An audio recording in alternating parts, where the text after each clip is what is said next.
నిన్న కరదూషణాదులను త్రిశిరుడు అనబడేటటువంటి ఆ కరుని వద్ద ఉన్న సైన్యాధిపతిని రామచంద్రమూర్తి ఒక్కరే 14,000 సైన్యాన్ని తెగటార్చినటువంటి విధానాన్ని, నిరుపమానమైనటువంటి ఆయన పరాక్రమాన్ని, ఆ రాక్షస వధ జరిగిన తరువాత సీతాదేవి చేత కౌగిలింపబడినటువంటి ఆ రామచంద్రమూర్తి యొక్క స్వరూపం దగ్గర మనం ఆగి ఉన్నాం. శ్రీరామాయణ ప్రవచనాంతర్భాగంగా గొప్ప గొప్ప తిథులు, చాలా చక్కటి నైమిత్తిక తిథులు రావడం ఒక అదృష్ట హేతు. నేను మీతో ఒక విషయం ప్రస్తావన చేయవలసి ఉంటుంది, సందర్భోచితం కనుక. ఈనాడు అక్షయ తృతీయ, అంటే ఇవాళ చేసేటటువంటి ఏ పుణ్యకార్యమైనా అక్షయ ఫలితాన్ని ఇస్తుంది అని శాస్త్రవాక్కు. మనకి శాస్త్రమే ప్రమాణం తప్ప ఇంకొకటి ప్రమాణం కాదు. కాబట్టి ఇవాళ ఏమైపోయిందంటే విచిత్రం, అక్షయ తృతీయ అంటే బంగారం కొనుక్కోవడం ప్రధానం అన్న స్థితి వచ్చేసింది. అది ఎలా వచ్చిందో నాకు తెలియదు, కానీ బంగారం కొనుక్కుంటే పుణ్యం ఎలా అవుతుంది? బంగారం వృద్ధవచ్చేమో, కానీ బంగారంతో పాటు ప్రమాదము హెచ్చవచ్చు, లేదా ఏ ప్రమాదం లేదనుకుంటే ఐశ్వర్యం పెరగచ్చేమో తప్పించి అది పుణ్యానికి కారకం మాత్రమేం కాదుగా. మీరు కొనుక్కుని దాచుకున్నది మీకు పుణ్యహేతువు కాదు. మీరు చేసిన పుణ్యం ఏదైనా ఉంటే అది మిమ్మల్ని రక్షిస్తుంది. ఈశ్వరానుగ్రహం ఏమిటంటే దేశమునందు కాలమునందు నైమిత్తిక తిథిలో మీరు ఒక్కొక్క రోజు చేసినటువంటి పుణ్యం అక్షయమైన ఫలితాన్ని ఇచ్చి మిమ్మల్ని కాపాడుతుంది. వర్షం ఒక్కటే, కానీ ఆ ఒక్క వర్షమే దాహార్తిని తీరుస్తుంది. ఆ ఒక్క వర్షమే ఎండిపోయినటువంటి చెట్టు చిగర్చేటట్టు చేస్తుంది. ఆ ఒక్క వర్షమే విత్తనం మొలకెత్తేటట్టు చేస్తుంది. అలాగే చేసుకున్న పుణ్యం ఏదైతే ఉందో ఆ పుణ్యమే కాలంలో మనని కాపాడుతుంది. కాల రూపంలో ఈశ్వరుడు ఎప్పుడైనా ఏదైనా ఆపద నుంచి గట్టెక్కించాలి అనేటప్పుడు ఆయన చూసేది ఏమిటంటే ఏదైనా పుణ్యం చేసిందుందా. కనకధారాస్తవం వెనక ఉన్న రహస్యం కూడా అదేగా. ఈవిడ చేసింది ఏముందని నేను ఇవ్వను అని అడిగింది శంకరాచార్యుల వారిని లక్ష్మీదేవి. కాబట్టి ఇవాళ చేసుకున్నది ఏమిటంటే అనుభవం చేత ఆ పుణ్యం తరిగిపోయేది కాదు, అక్షయం అవుతుంది. అయితే ఏ పుణ్యం చెయ్యాలి అన్న అనుమానం కూడా లేకుండా మనకి ఇవాళ చెయ్యవలసినటువంటి సత్కర్మని కూడా పెద్దలు చెప్తారు. జలపూరితమైనటువంటి కుంభాన్ని ఎవరికైనా ఇస్తే మంచిది అని. అంటే ఇది వైశాఖ మాసం ప్రారంభం కాబట్టి సహజంగా దాహార్తి ఎక్కువగా ఉండేటటువంటి సమయం కాబట్టి చక్కగా నీళ్లు పోసి ఓ పూజాయో ఓ కుండో ఎవరికైనా బహూకరించామనుకోండి, వాళ్ళు ఆ నీరు త్రాగి జీవమే నిలబడుతుంది, ప్రాణమే నిలబడుతుంది. లింగపురాణంలో ఒక మాట ఉంది, సంజీవనం సమస్తస్య జగత సలిలాత్మిక భవ ఇత్యుచ్యతే మూర్తిర్భవస్య పరమాత్మనః. నీటి రూపంలో ఉండి సమస్త భూతముల యొక్క ప్రాణములను నిలబెడతాడు కాబట్టి పరమశివుడికి భవ అని పేరు.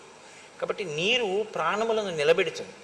ప్రాణములను నిలబెట్టేటటువంటి నీరు త్రాగవలసినటువంటి అవసరం ఎక్కువగా ఉండేటటువంటి సమయం వైశాఖ మాసం. కాబట్టి ఇటువంటి వైశాఖ మాసంలో నీరు నిండినటువంటి ఒక జలపాత్రని దానం చేసుకోవడం అనేటటువంటిది మంచిది. అది చెయ్యమని ఇవాళ అక్షయ తృతీయ నాడు. అది నిన్ను కాపాడుతుంది ఉత్తరోత్తర. కాబట్టి సరే, ఇప్పుడు జరుగుతున్నది ఏది పక్కన పెట్టండి. మనం పెద్దలు చెప్పినటువంటి అటువంటి మంచి పనుల్ని అమలు చేయడం ప్రారంభం చేస్తే అది మన అభ్యున్నతికి హేతు అవుతుంది. నిన్న రామచంద్రమూర్తి 14,000 మంది రాక్షసుల్ని సంహారం చేశారు. నిన్న అంటే నా ఉద్దేశం ఏమిటంటే నిన్న చేసిన ప్రసంగంలోనే, రామాయణంలో నిన్నను చేశారు అన్నది నా ఉద్దేశం కాదు, మీరు కూడా దాన్ని గ్రహించగలరు. ఇప్పుడు ఎప్పుడెప్పుడు కరదూషణాదుల వైపు నుంచి సైన్యం వెళ్ళినా వాళ్ళ వెంట వెడుతున్నటువంటి వ్యక్తి ఒకటి ఉంది. యుద్ధంలో ఆవిడ ప్రత్యక్షంగా కనపడదు. ఆవిడేమీ యుద్ధం చేసేటప్పుడు రాముడి మీద బాణాలు వెయ్యదు, కానీ పగ అంతా ఆవిడిదే. ఆవిడే ఈ యుద్ధానికి అంతటికీ కారకురాలు. ఆవిడే శూర్పణఖ. ఆవిడ కోరిక ఏమిటంటే రాముడు మరణించాలి, లక్ష్మణుడు మరణించాలి, సీతమ్మ మరణించాలి. ఎందుకు మరణించాలి? మీరు కొంచెం జాగ్రత్తగా రామాయణాన్ని గమనిస్తే ఇప్పుడు సీతమ్మ తల్లి వైపుకి ఆపద వెడుతుంది. తర్వాత ఎందుకు వెళ్ళాలి అంటే అసలు ఆవిడ వ్యామోహం రాముడి మీద. రాముడి అందం సీతమ్మ తల్లికి మొదటి అనర్థం తీసుకొచ్చింది. రాముడి అందాన్ని చూసి ఆకర్షితురాలైనటువంటి శూర్పణఖ రాముని పక్కన ఉన్నటువంటి భార్యాస్థానం ఖాళీ అయితే ఆ స్థానంలోకి తను వెళ్ళొచ్చు అనుకుంది. అందుకుని కదా చంపబోయింది. అంతక మించి అవగాహన ఆవిడికేం లేదు, అందుకే రాక్షసి. ఇప్పుడు తన కోరిక తీరలేదు కాబట్టి ఆ కోరిక తీరకపోయినటువంటి స్థితి పగగా మారింది. ఈ పగగా మారకుండా దాన్ని అవతల వారిలో ఉన్నటువంటి ధార్మిక ప్రవృత్తిని అభినందించగలిగినటువంటి మనస్తత్వాన్ని ఆవిడ తనలో తాను వృద్ధి చేసుకోలేకపోయింది. మీకు ఎక్కడైనా రాక్షసత్వం ఉంది అంటే ఒకటి జ్ఞాపకం పెట్టుకోండి. ఎందుకుంటుంది రాక్షసత్వం అంటే దానికి విరుగుణ్ణి అయినా పోషించుకోలేదు. రోగం ఉంది అంటే కారణం ఏమిటి? రోగం పోయేటటువంటి పరిస్థితిని ఆయన ఏర్పాటు చేసుకోలేదు కాబట్టి రోగం పెరుగుతూ ఉంటుంది. అలాగే ఆవిడ ఎన్నడూ ప్రయత్నం చేయదు. మీరు ఎప్పుడూ శ్రీరామాయణాన్ని జరిగిపోయిన కథలో శూర్పణఖ అని ఆలోచన చేస్తే శ్రీరామాయణం మీకు ఒక ప్రయోజనం ఇవ్వడం సాధ్యం కాదు. అలా అనుకున్న నాడు రావణవధ ఒక్కటే ప్రధానము రామాయణంలో అనుకుంటే అసలు రాముడు నరుడిగా పుట్టి అరణ్యవాసం అంతా చేసి ఈ వ్యక్తుల అందరితోటి ఆయన సమన్వయం అవ్వవలసినటువంటి అవసరం లేదు. ఇవన్నీ జరగడం వల్ల, ఇవన్నీ చదవడం వల్ల మనమేం చెయ్యాలి అన్నది ఆలోచన చేసి ఎక్కడ దోషం ఉందో ఆ దోషాన్ని తొలగించుకునే ప్రయత్నం మీరు చేస్తేనే మీకు రామాయణం ఉపయోగపడుతుంది. లేకపోతే రామాయణం ఒక జరిగిపోయిన కథ, శూర్పణఖ చెడ్డది అని మనం అన్నాం అనుకోండి, ఇప్పుడు కొత్తగా మనం అనక్కర్లేదు ఆ మాట. చాలామంది అన్నారు ఆ మాట. నిన్న వాల్మీకి మహర్షి చెప్పారు కదా, ఇంకా కొత్తగా మనం అనడం ఎందుకు? కోరిక తీరకపోతే పగగా మారేటటువంటి స్థితి ఎక్కడ ఉంటుందో దాన్ని మీరు సాక్షి మాత్రంగా గమనించవలసి ఉంటుంది. ఈ కోపం తమాషా చూసావా ఎలా వచ్చిందో? ఈ కోపం వచ్చిన కారణం చేత నాలో ఆలోచన సరళి ఎలా మారిపోతుందో చూసావా? నాలో పగ ఎలా పెరుగుతోందో చూసావా? కాబట్టి ఇప్పుడు నేను అవతల వారిని ప్రేమించడానికి ధార్మికమైన గుణం ఏదైనా ఉందా? ఈ యుద్ధంలో ప్రత్యక్షంగా లేకపోయినా రాముని గుణములను శ్లాఘించి రాముని తప్పేమిటయా అని అడిగిన వాడు ఉన్నాడు, రాక్షసుడు మారీచుడు. మరి మారీచుడు కూడా ఒకప్పుడు దోషం చేసిన వాడే. 2 పర్యాయాలు రాముడి మీదకి యుద్ధానికి వెళ్ళాడు. కానీ మారేడు మారీచుడు. ఎన్ని మాటలు రామచంద్రమూర్తి రాక్షస సంహారం చేస్తే అన్ని మాటలు పగ పెరగడమే తప్ప అసలు తన మన ప్రవృత్తిని మార్చుకునేటటువంటి ప్రయత్నం ఎన్నడూ చెయ్యనిది శూర్పణఖ. కాబట్టి ఆ పగ నెయ్యి పోసిన కొద్దీ అగ్నిహోత్రం ఎలా పెరుగుతుందో అలా రామచంద్రమూర్తి ఎంతమందిని తెగటారిస్తే ఆవిడ ఎందు పగ అంత పెరుగుతోంది. కానీ ఇవి అవతార ప్రయోజనానికి మాత్రం అవసరమే. ఇప్పుడు ఆవిడ తీసుకొస్తోంది శలభాలన్నింటినీ. ఇప్పుడు రాముడే వెళ్ళి ఎవరినో చంపవలసిన అవసరం లేకుండా అందరినీ ఎక్కడెక్కడ వాళ్ళని తీసుకొచ్చి రాముడి మీదకి ప్రవేశపెడుతోంది. ఇప్పుడు రాముడు వాళ్ళందరినీ చంపడానికి అవకాశం వస్తోంది. అవతార ప్రయోజనం రీత్యా చూసినప్పుడు మాత్రం శూర్పణఖ ఉపకారం చేసిందని చెప్పవలసి ఉంటుంది. కానీ అలా చూసి అభినందించినప్పుడు మనం ఏం మార్పు చేసుకోవాలి అన్నది మాత్రం మనకి ద్యోతకం కాదు. కాబట్టి మొదటి కోణాన్ని స్వీకరించడమే మన అభ్యున్నతికి హేతు అవుతుంది. ఇప్పుడు ఆవిడ 14,000 మంది రాక్షసుల్ని రాముడు సంహరించినటువంటి విధి విధానానికి ఆశ్చర్యపోయింది. ఇంత తక్కువ సమయంలో ఇంతమంది రాక్షసుల్ని పడగొట్టడమా? అక్కడతో ఆవిడ బుద్ధి ఏం మారలేదు. ఆవిడ వెంటనే ఇప్పుడు ఖరదూషణాదులు మరణించారు కాబట్టి తిన్నగా వెళ్ళి లంకలో ఉన్నటువంటి రావణుని యొక్క సభలో రావణాసురుడి ముందు పడింది. అయితే మీతో నిన్నటి రోజున నేను మనవి చేసి ఉన్నాను, వాక్కుకి వైభవం ఉంది. దాన్ని మీరు ఎలా కావాలంటే అలా వాడుకోవచ్చు.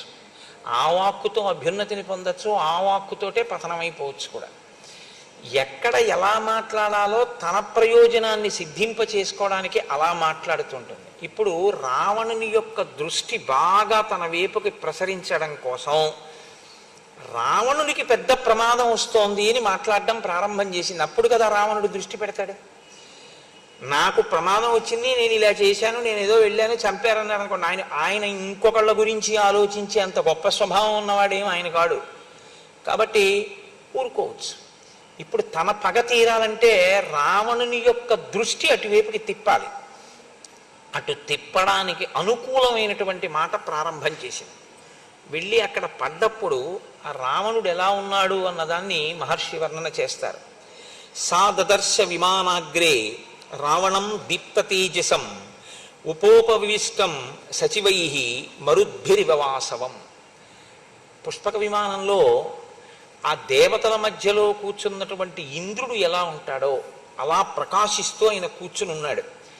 అది ఆ విమానంలో ఆయన కూర్చున్నటువంటి స్థితి అంటే వాల్మీకి మహర్షి యొక్క గొప్పతనం అంతా ఎక్కడుందంటే రావణాసురుని యందు ఒక దీప్తి ఉంటే, ఒక తేజస్సు ఉంటే ఆయన దాన్ని ఏమీ సమర్థించకుండా దాన్ని పక్కన పెట్టేసి ఆయన ఏం మాట్లాడరు. తపస్సు చేసి సంపాదించినటువంటి తేజస్సు ఏదుందో ఆ తేజస్సు గురించి మాట్లాడతారు, అధర్మం ఏదుందో అధర్మం మాట్లాడతారు. మీరు ఇంత గొప్ప తేజస్సు దేనివల్ల హరించుకుపోతుందో మీరు చూసుకోవలసి ఉంటుంది. అది మీరు గమనించినప్పుడు అది మీలో పెరగకుండా మిమ్మల్ని మీరు నియంత్రించుకునేటటువంటి అవకాశం మనకి కలుగుతుంది. కాబట్టి ఉపోపవిష్టం సచివై మరుద్భిర్వ్యవాసవం ఆసీనం సూర్య సంకాశే కాంచనే వరమాసనే రుక్మవేది గతం ప్రాజ్యం జ్వలంతమివ పావకం. ఆయన కూర్చున్నటువంటి బంగారు సింహాసనం సూర్యకాంతి ఎలా ఉంటుందో అలా ఉంది. బంగారు ఇటుకలతో చేయబడినటువంటి హోమవేది యందు ప్రజ్వరిల్లినటువంటి అగ్నిహోత్రము యొక్క దీప్తి ఎలా ఉంటుందో ఆయనలోంచి వస్తున్నటువంటి కాంతి అలా ఉంది. దేవగంధర్వ భూతానాం ఋషీణంచ మహాత్మనాం అజేయం సమరే శూరం వ్యాప్తానన వివాంతకం. ఆయన దేవతల యందు, గంధర్వుల యందు, సమస్త భూతముల యందు, ఋషుల యందు, మహాత్ముల యందు వైరము కలిగి ఉండి వారందరినీ కూడా ఓడించి వారి చేత అజేయుడైన వాడు. బ్రహ్మగారి యొక్క వరం ఉంది కాబట్టి వాళ్ళెవ్వరూ ఇన్ని సంహరించలేరు. అజేయం సమరే శూరం, ఏ యుద్ధమునందు వారి చేత ఓడింపబడనటువంటి పరాక్రమం ఉన్నవాడు. వ్యాప్తాన వివాంతకం, ఆయన వ్యాప్తానన వివాంతకం, నోరు తెరిచినటువంటి మృత్యుదేవత ఎలా ఉంటుందో అలా ఉన్నాడు. తేజస్సు ఎంత గొప్పదైనా కావచ్చు, కానీ ఆ తేజస్సు ఎందుకు పనికొచ్చిందంటే ఒక మృత్యుదేవత యొక్క తేజస్సు ఎలా ఉంటుందో, నోరు తెరిచినటువంటి మృత్యుదేవత ఏం చేస్తుంది? కబళించేస్తుంది, తినేస్తుంది. ఈయన పరిస్థితి కూడా ఏమిటంటే ఎవరు కనపడితే వాళ్ళని తినేస్తాడు. అంటే తన తపస్సు దేనికి వినియోగిస్తున్నవాడు అంటే ఇతరులను ఖేద పెట్టడానికి, తను అనుభవించాలనుకున్న దాన్ని అనుభవించడానికి తప్ప అది ఒక ధార్మిక మార్గంలో ఉపయోగపడేటటువంటి తపస్సు కాదు. కాబట్టి ఇప్పుడు ఆయన దృష్టిలో కానీ ఎవరైనా నేను దీన్ని అనుభవించాలి అన్న కోరిక ఆయనకి పుట్టిందనుకోండి, అది ఏ వస్తువు పట్లైనా సరే, అది అన్నగారు అవ్వచ్చు కుబేరుడు, ఆయనేం ఊరుకోడు, ఓడించి తెచ్చుకుంటాడు. అది పరకాంత కావచ్చు, ఆయనేం ఊరుకోడు. కాబట్టి ఆయన తేజస్సు, ఆయన తపస్సు దేనికి పనికొచ్చాయి అన్నది మీరు చూడవలసి ఉంటుంది. మీరు శ్రీరామాయణంలో అనసూయమ్మని చూశారు. అనసూయమ్మ తపస్సు చేసింది. ఆవిడ తపస్సు దేనికి పనికొచ్చింది అంటే క్షామం వచ్చినప్పుడు గంగని ప్రవహింపచేసి చెట్లు చిగర్చేటట్టు చేసి కొన్ని వేల మందికి భోజనం పెట్టి బతికించడానికి ఆవిడ తపస్సు పనికొచ్చింది. ఒక పతివ్రత యొక్క భర్త మరణిస్తే ఆ భర్తని మళ్ళీ ప్రాణం పొయ్యడానికి, ఆయన్ని పునరుజ్జీవితుణ్ణి చేయడానికి ఆవిడ తపస్సు పనికొచ్చింది. రావణుడి తపస్సు దేనికి పనికొస్తుంది? తను కోరుకున్న వస్తువుని తాను అనుభవించడానికి పనికొస్తుంది. ఇదే రాక్షసత్వం అంటే. ఇంతకన్నా వేరే ఏముండదు. మీరు పుణ్యం చేశారా, ధార్మికంగా ఉండడం అంటే మీరు ఏదో ఆ పూజ చేశారా, ఇది పెద్ద లెక్కలోకి వచ్చేటటువంటి విషయం కాదు. మీకు ఈశ్వరుడు ఇచ్చినటువంటి విభూతిని, పుణ్య ఫలితంగా మీరు పొందినటువంటి అనుగ్రహం ఏ రూపంలో మీ యందు ప్రసరించిందో దాన్ని మీరు సమాజపరం చేస్తారా? మీరు సమాజ అభ్యున్నతి కొరకు విశ్వమునందు విశ్వనాథుణ్ణి దర్శనం చేసి విశ్వము యొక్క అభ్యున్నతి కొరకు ఈశ్వరుడు మీకు ఇచ్చినటువంటి విభూతిని మీరు ఉపయోగించగలరా? సనాతన ధర్మంలో ఒక్కటే సిద్ధాంతం, మీకు ఏది కలిగినా అది కష్టం కానివ్వండి, సుఖం కానివ్వండి, పుణ్యం కానివ్వండి, పాపం కానివ్వండి, లేకపోతే ఇవాళ కలిగినటువంటి సంతోషం కానివ్వండి, దుఃఖం కానివ్వండి, వీటికి కారణం మీరు చేసుకున్న కర్మయే. ఆ కర్మలో అంతర్భాగమే తపస్సైనా, యజ్ఞమైనా, యాగమైనా. చేసింది యజ్ఞం, చేసింది యాగం, చేసింది తపస్సు, దానివల్ల వచ్చింది కొంత ఫలితం. కానీ ఆ ఫలితాన్ని నువ్వు ఎలా వాడుతున్నావు దాన్ని బట్టి నువ్వు రాక్షసుడివా మనిషివా నిర్ణయించవలసి ఉంటుంది. నువ్వు లోకానికి పనికొచ్చేవాడివా పనికిరాని వాడివా అన్నది ఈశ్వరుడు అక్కడ నిర్ణయం చేస్తాడు, ఇవ్వడం ఇస్తాడు. ఉపయోగించుకోవడం అన్న దాన్ని బట్టి ఈశ్వరుడు మీ అభ్యున్నతిని నిర్ణయం చేస్తాడు. ఇచ్చిన దాన్ని దుర్వినియోగం చేస్తే ఇక ఈ వస్తువు ఉండడం ప్రమాదం అనుకున్నప్పుడు ఈశ్వరుడు దాన్ని తీసేస్తాడు. ఎలా తీసేస్తాడు అంటే, దేనిలోంచి ఆ విభూతి ప్రసరిస్తోందో అసలు ఆ మూలమే పడిపోతుంది. చిట్ట చివర సుందరకాండలో తదేవ ఫలమన్వేతి ధర్మస్య ధర్మనాశన ప్రాప్తం ధర్మఫలం తావద్భవత నాత్ర సంశయ అంటూ, ఇది ఉంటే తప్ప అనుభవించడం కుదరదు, దీంతోనే అనుభవించాలి. ఏదైనా చేసినా దీంతోటే, అనుభవించినా దీంతోటే. కాబట్టి దీన్నే తీసేస్తాడు ఈశ్వరుడు. ఆ స్థితి రాకుండా ఉండాలి అంటే జాగ్రత్త ఎక్కడ వహించవలసి ఉంటుంది అంటే, నేను పుణ్యకార్యాచరణం చేస్తున్నాను, నేను సంపాదించాను కాబట్టి నేను ఎలాగైనా అనుభవిస్తానో, నన్ను కాదనేవాడెవడన్నది కాదు. దీన్ని చూసేవాడు వాడొకడు ఉన్నాడు అన్న నిశ్చయాత్మకమైన బుద్ధి మీ యందు ఉండాలి. రాముడైతే దీనికి భిన్నంగా ఉంటాడు. ఎవరు చూసొచ్చారు? తెల్లవారుజామున లేచి స్నానం చేయకపోతే హేమంత ఋతువులో. కానీ ఎవరు చూసొచ్చారని రాముడు చూడడు. ఈశ్వరుడు ఎప్పుడూ చూస్తున్నాడని ఆయన నమ్ముతాడు. ఆయన నమ్మాడు కాబట్టి ఆయన నడవడి అలా ఉంటుంది. అందుకని ఆయన ధర్మాత్ముడు కాగలిగాడు. ఆ ధర్మం ఆయన్ని రక్షించింది. అది విడిచిపెడతాడు. తను తెలుసుకున్న శాస్త్రాన్ని, తనకి ప్రకాశించిన విభూతిని తాను ఎలా ఉందామనుకుంటున్నాడో దానికి అనుగుణంగా సమర్థించుకునే రీతిలోకి మారుస్తాడు. ఇది చాలా ప్రమాదకరమైన ప్రజ్ఞ. మీరు బాగా గుర్తుపెట్టుకోండి. పోతన గారి మాటల్లో చెప్పాలంటే, జ్ఞాన కలునిలోని శారదయువోలే. అంటే ఋషి హృదయము అని ఒకటి ఉంటుంది. ఋషి ఒక విషయాన్ని ఈ ప్రయోజనం కోసం చెప్తున్నాను అనుకునే చెప్తారు ఆయన.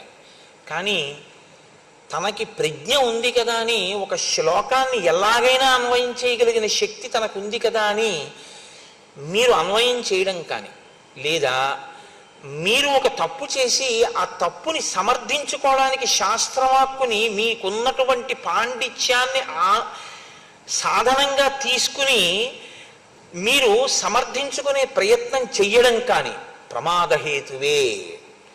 అప్పటికి బాగున్నట్టు ఉంటుందేమో, కానీ అది మాత్రం మీకు అభ్యున్నతి హేతువు కాదు. రావణుడి జీవితం అంతా అంతే. ఆయన చదువుకోలేదని మీరు అనుకోకూడదు. ఆయన చదువుకున్నవాడే, ఆయన తపస్సు చేసినవాడే.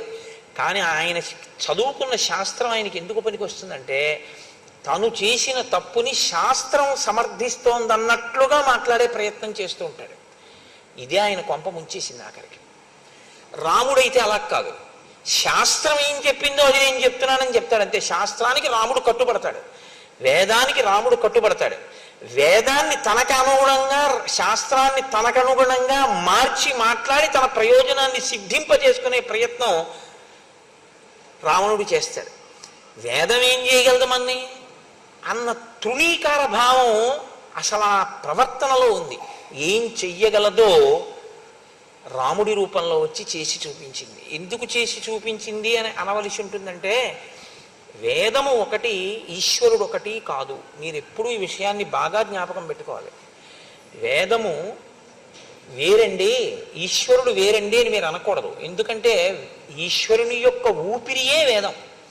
ఈశ్వరుని యొక్క ఊపిరి వేదము అని నేను అన్నప్పుడు నేను ముందా, నా ఊపిరి ముందా? భవతి అని సంస్కృతంలో ఒక మాట, అంటే ఉన్నాడు. ఉన్నాడు అన్న మాట ఎప్పుడు వాడతారు? ఆయన ఊపిరి తీస్తే. నేను మొట్టమొదట ఊపిరి ఎప్పుడు తీశానో అప్పుడు నేను ఉన్నాను, నా యొక్క అస్తిత్వము ప్రకటింపబడింది. నా ఊపిరి ఎప్పుడు ఆగిపోతే అప్పుడు ఇక లేరు కోటేశ్వరారు, ఆయన శరీరం పోయిందని గుర్తు. ఊపిరిని బట్టి ఉన్నాడు. ఇప్పుడు ఊపిరికి ఆయనకి ఏమైనా భేదం ఉందా? ఊపిరే ఆయన, ఆయనే ఊపిరి. ఆయన భవతి అనబడాలి అంటే ఆయన ఊపిరే హేతు అయి ఉంటుంది. యావత్ పవనో నివసతి దేహే తావత్ పృచ్చతి కుశలంగేహే గతవతి వాయో దేహాపాయే. అయినప్పుడు ఈశ్వరుడు ఈశ్వరుని యొక్క ఊపిరి ఎలా తేడా అవుతుంది? కాదు. వేదము అంటే వేదాన్ని నమ్మడము అంటే ఈశ్వరుణ్ణి నమ్మడమే, వేదాన్ని గౌరవించడము అంటే ఈశ్వరుణ్ణి గౌరవించడమే. శంకర భగవత్పాదులకి వేదం అంటే అంత గౌరవము అంటే వేదాన్ని గౌరవించినప్పుడు ఒకటి, ఈశ్వరుణ్ణి గౌరవించినప్పుడు ఒకటి అని మీరు అర్థం చేసుకోకూడదు. వేదమే ఈశ్వరుడు. కాబట్టి ఇప్పుడు వేదాన్ని మీరు దుర్వినియోగం చేసే ప్రయత్నం చేస్తే, మీకు అనుకూలంగా మీరు సమర్థించుకునే ప్రయత్నం చేస్తే, వేదం చెప్పిన విషయాన్ని మీరు చేస్తున్న పనులను సమర్థించడానికి మీ పాండిత్యాన్ని వాడితే ఈశ్వరుడి పట్ల దోషం కిందే అది లెక్కలోకి వస్తుంది. కాబట్టి ఇప్పుడు మీ శత్రుత్వం ఎవరితో వెళ్ళి పడుతుంది? ఈశ్వరుడితోటే పడుతుంది. అందుకే శాస్త్ర ప్రమాణమునకు వేద ప్రమాణమునకు కట్టుబడి ఉండాలి. అందుకే శంకర భగవత్పాదులు అవతార పరిసమాప్తి యందు వేదో నిత్యమధీయతాం తదుదితం కర్మ స్వనుష్ఠీయతాం అంటూ దుస్తర్కాస్తు విరమ్యతాం అంటారు. దుస్తర్కము చేయవద్దు. నీకున్న వాక్కు ఏదుందో దాని శృతి ప్రమాణమును నిలబెట్టడానికి ఉపయోగించంతే తప్ప నీ పాండిత్యం నీ తెలివితేటలు వక్రంగా వాడవద్దు. వక్రంగా అంటే నీ హృదయానికి అనుగుణంగా వేదాన్ని చెప్పద్దు. వేదం యొక్క హృదయానికి అనుగుణంగా వేదాన్ని చెప్పు, అనుష్ఠించు. ఇక్కడే తేడా వస్తుంది ఆయనకి. కాబట్టి ఇప్పుడు దేవగంధర్వభూతానాం ఋషీణాంచ మహాత్మనాం అజేయం సమరే శూరం వ్యాప్తానన వివాంతకం. ఈయన స్నిగ్ధ వైడూర్య సంకాశం తప్త కాంచన కుండలం సుభుజం శుక్లదశనం మహాస్యం పర్వతోపమం. మహర్షి ఆయన యొక్క భౌతికమైన ఆకృతి వైభవాన్ని వర్ణన చేస్తున్నారు. స్నిగ్ధ వైడూర్య సంకాశం, వైడూర్య మాణిక్యం ఎలా ఉంటుందో అటువంటి నల్లటి కాంతి కలిగిన వాడు. తప్త కాంచన కుండలం, చెవులకు పెట్టుకున్నటువంటి కుండలములు బాగా కాల్చినటువంటి బంగారముతో చేయబడినవి ధరించి ఉన్నాడు. సుభుజం, మంచి గుండ్రంగా ఉన్నటువంటి భుజములు కలిగిన వాడు. శుక్లదశనం, తెల్లని పళ్ళున్నవాడు. మహాస్యం, పెద్ద ముఖమున్నవాడు. పర్వతోపమం, ఒక పర్వతం వచ్చి కూర్చుంటే ఎలా ఉంటుందో అంత గంభీరమైన ఆకృతి కలిగినటువంటి వాడు. విష్ణు చక్ర నిపాతైశ్చ శతసో దేవ సంయుగే అన్యైః శస్త్ర ప్రహారైశ్చ మహాయుద్ధేషు తాడితం. ఆయన శరీరం మీద, ఆ భుజముల మీద, చేతుల మీద విష్ణు చక్రము చేత కొట్టబడినటువంటి దెబ్బలున్నాయి. ఇది బాహ్యంలో ఆయన అంత గొప్ప గొప్ప యుద్ధాలు చేశాడు. విష్ణు చక్రం ఆయన ఏం చేయగలిగింది అంటే ఓసారి ఆయనకు వచ్చి తగిలితే ఓ గాయం అయింది తప్ప విష్ణు చక్రం ఆయన్ని పరిమార్చలేకపోయింది, చంపలేకపోయింది. అంతవరకు బాగానే ఉంటుంది, గొప్పతనంగా చెప్పడానికి బాగుంటుంది. కానీ విష్ణువు స్థితికారుడు. ఆయన ఎప్పుడూ ధర్మాన్ని నిలబెట్టేటటువంటి ప్రయత్నం చేస్తుంటాడు. ఆయనతో యుద్ధం వచ్చి ఆయన చేతిలోంచి చక్రాన్ని నీ మీద ప్రయోగించవలసి వచ్చిందంటే నువ్వు ఎంత దుర్మార్గుడు అయి ఉండాలి. ఇది ఋషి హృదయం.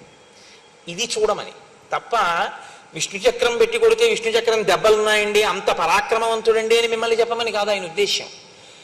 ఎప్పుడూ ధర్మాన్ని నిలబెట్టేటటువంటి ప్రయత్నం చేసేటటువంటి విష్ణువు చక్రం పెట్టి కొట్టవలసి వచ్చింది అంటే వీడు ఎంత అధర్మంలో ఉండేటటువంటి వాడు అన్నది మీరు అర్థం చేసుకోవాలి. పోను ఒక్క విష్ణువా, సమస్త దేవతల యొక్క ఆయుధముల దెబ్బలు ఆయన ఒంటి మీద ఉన్నాయి, అయినా చావలేదు. అంటే అంత పెద్ద తపస్సు చేశాడు. 10,000 సంవత్సరములు బ్రహ్మగారి గురించి తపస్సు చేశాడు. కాల్సన దేనికది? 10 తలకాయలు కోసుకున్నాడు. బ్రహ్మగారు ప్రత్యక్షమయ్యారు. నీ పాదముల యందు చిక్కు చెదరని భక్తి ప్రపత్తులు కావాలని ఒక్క మాట అని ఉండి ఉంటే రావణుడు ఏ స్థితిని పొంది ఉండేవాడు. కానీ అలా అనలేకపోయాడు. ఈ దెబ్బలన్నీ ఎందుకు వచ్చాయంటే ఆ తపస్సు వలన నేను అజేయుడననేటటువంటి అహంకారంలోంచి పుట్టుకొచ్చాయి. కాబట్టి ఇప్పుడు ఆయన తపస్సు, ఆయన తేజస్సు ధర్మాన్ని రక్షించడానికి పనికొచ్చింది కాదు. ఆయన ఏం చేస్తూ ఉంటాడు? ఆహతాంగం సమస్తైశ్చ దేవ ప్రహరణైస్తథా అక్షోభ్యానాం సముద్రాణం క్షోభణం క్షిప్రకారిణం. ఎప్పుడూ కూడా దేవతలతో యుద్ధం చేస్తూ సముద్రములను కూడా క్షోభింపచేస్తూ ఆయన ఉంటాడు. క్షేత్తారం పర్వతేంద్రాణం సురాణంచ ప్రమర్దనం. పెద్ద పెద్ద పర్వతాల్ని కూడా గాలిలోకి బంతులు విసిరినట్టు విసరగలడు. అంటే అంతటి భుజ పరాక్రమము, అంతటి బలం ఉన్నవాడు. సురాణాంచ ప్రమర్దనం, ఎప్పుడూ కూడా దేవతల్ని ఇబ్బంది పెట్టి దేవతల్ని మర్దిస్తూ ఉంటాడు. ఉచ్చేత్తారంచ ధర్మాణం, ధర్మము ఎక్కడుందో అక్కడ దాన్ని ధ్వంసం చేసే ప్రయత్నం చేస్తాడు, ధర్మమునకు హాని కల్పిస్తాడు. పరదారాభివర్షణం, ఇతరుల యొక్క భార్యలను తన భార్యగా చేసుకుని అనుభవించాలనేటటువంటి మిక్కుటమైన కోరిక కలిగిన వాడు. ఇంతకన్నా దారుణమైనటువంటి లక్షణం ఇంకొకటి ఉండక్కర్లేదు. కాబట్టి ఇటువంటి వాడు. ఈయన దేవతల్ని ఎంతగా మర్దించాడంటే ఉత్తరాఖండలో రావణాసురుడి గురించి ఒక విషయం చెప్తుంటారు. ఆయన ఒకప్పుడు మరుత్తనబడేటటువంటి రాజు యజ్ఞం చేస్తుంటే అక్కడికి వెళ్ళాడు. వెడితే అక్కడే ఇంద్రుడు, వరుణుడు, కుబేరుడు, యముడు మొదలైనటువంటి దేవతలు ఉన్నారు. రావణాసురుణ్ణి చూడగానే అక్కడ ఉంటే ఎక్కడ మర్దిస్తాడో అన్న భయం చేత వాళ్ళు జంతువులను ఆశ్రయించి వాటిలో వెళ్ళిపోయారు. ఇంద్రుడు ఒక నెమలిలోకి ప్రవేశించాడు, వరుణుడు ఒక హంసలోకి వెళ్ళిపోయాడు, కుబేరుడు ఒక తొండలోకి వెళ్ళిపోయాడు, యముడు ఒక కాకిలోకి వెళ్ళిపోయాడు. ఆ తర్వాత వచ్చాడు, ఆ మరుచుతో యుద్ధం చేశాడు, వెళ్ళిపోయాడు, ఆ గొడవ అయిపోయింది. అయిపోయిన తర్వాత వీళ్ళు నలుగురు బయటకు వచ్చారు. సమయానికి రావణుడి కంట పడకుండా మీ శరీరంలో మేము దాక్కునే అవకాశం ఇచ్చారు కాబట్టి మీకు వరాలు ఇస్తున్నామని అప్పుడు ఈ 4 ప్రాణులకు వాళ్ళు వరాలు ఇచ్చారు. ఇంద్రుడు నెమలికి అప్పుడే ఇచ్చాడు వరం, నాకు ఉన్న 1000 కన్నులు నీ యొక్క పింఛంలో నెమలి కన్ను అని కన్నులుగా కనపడతాయి, అందంగా పింఛం అలా ఉంటుంది.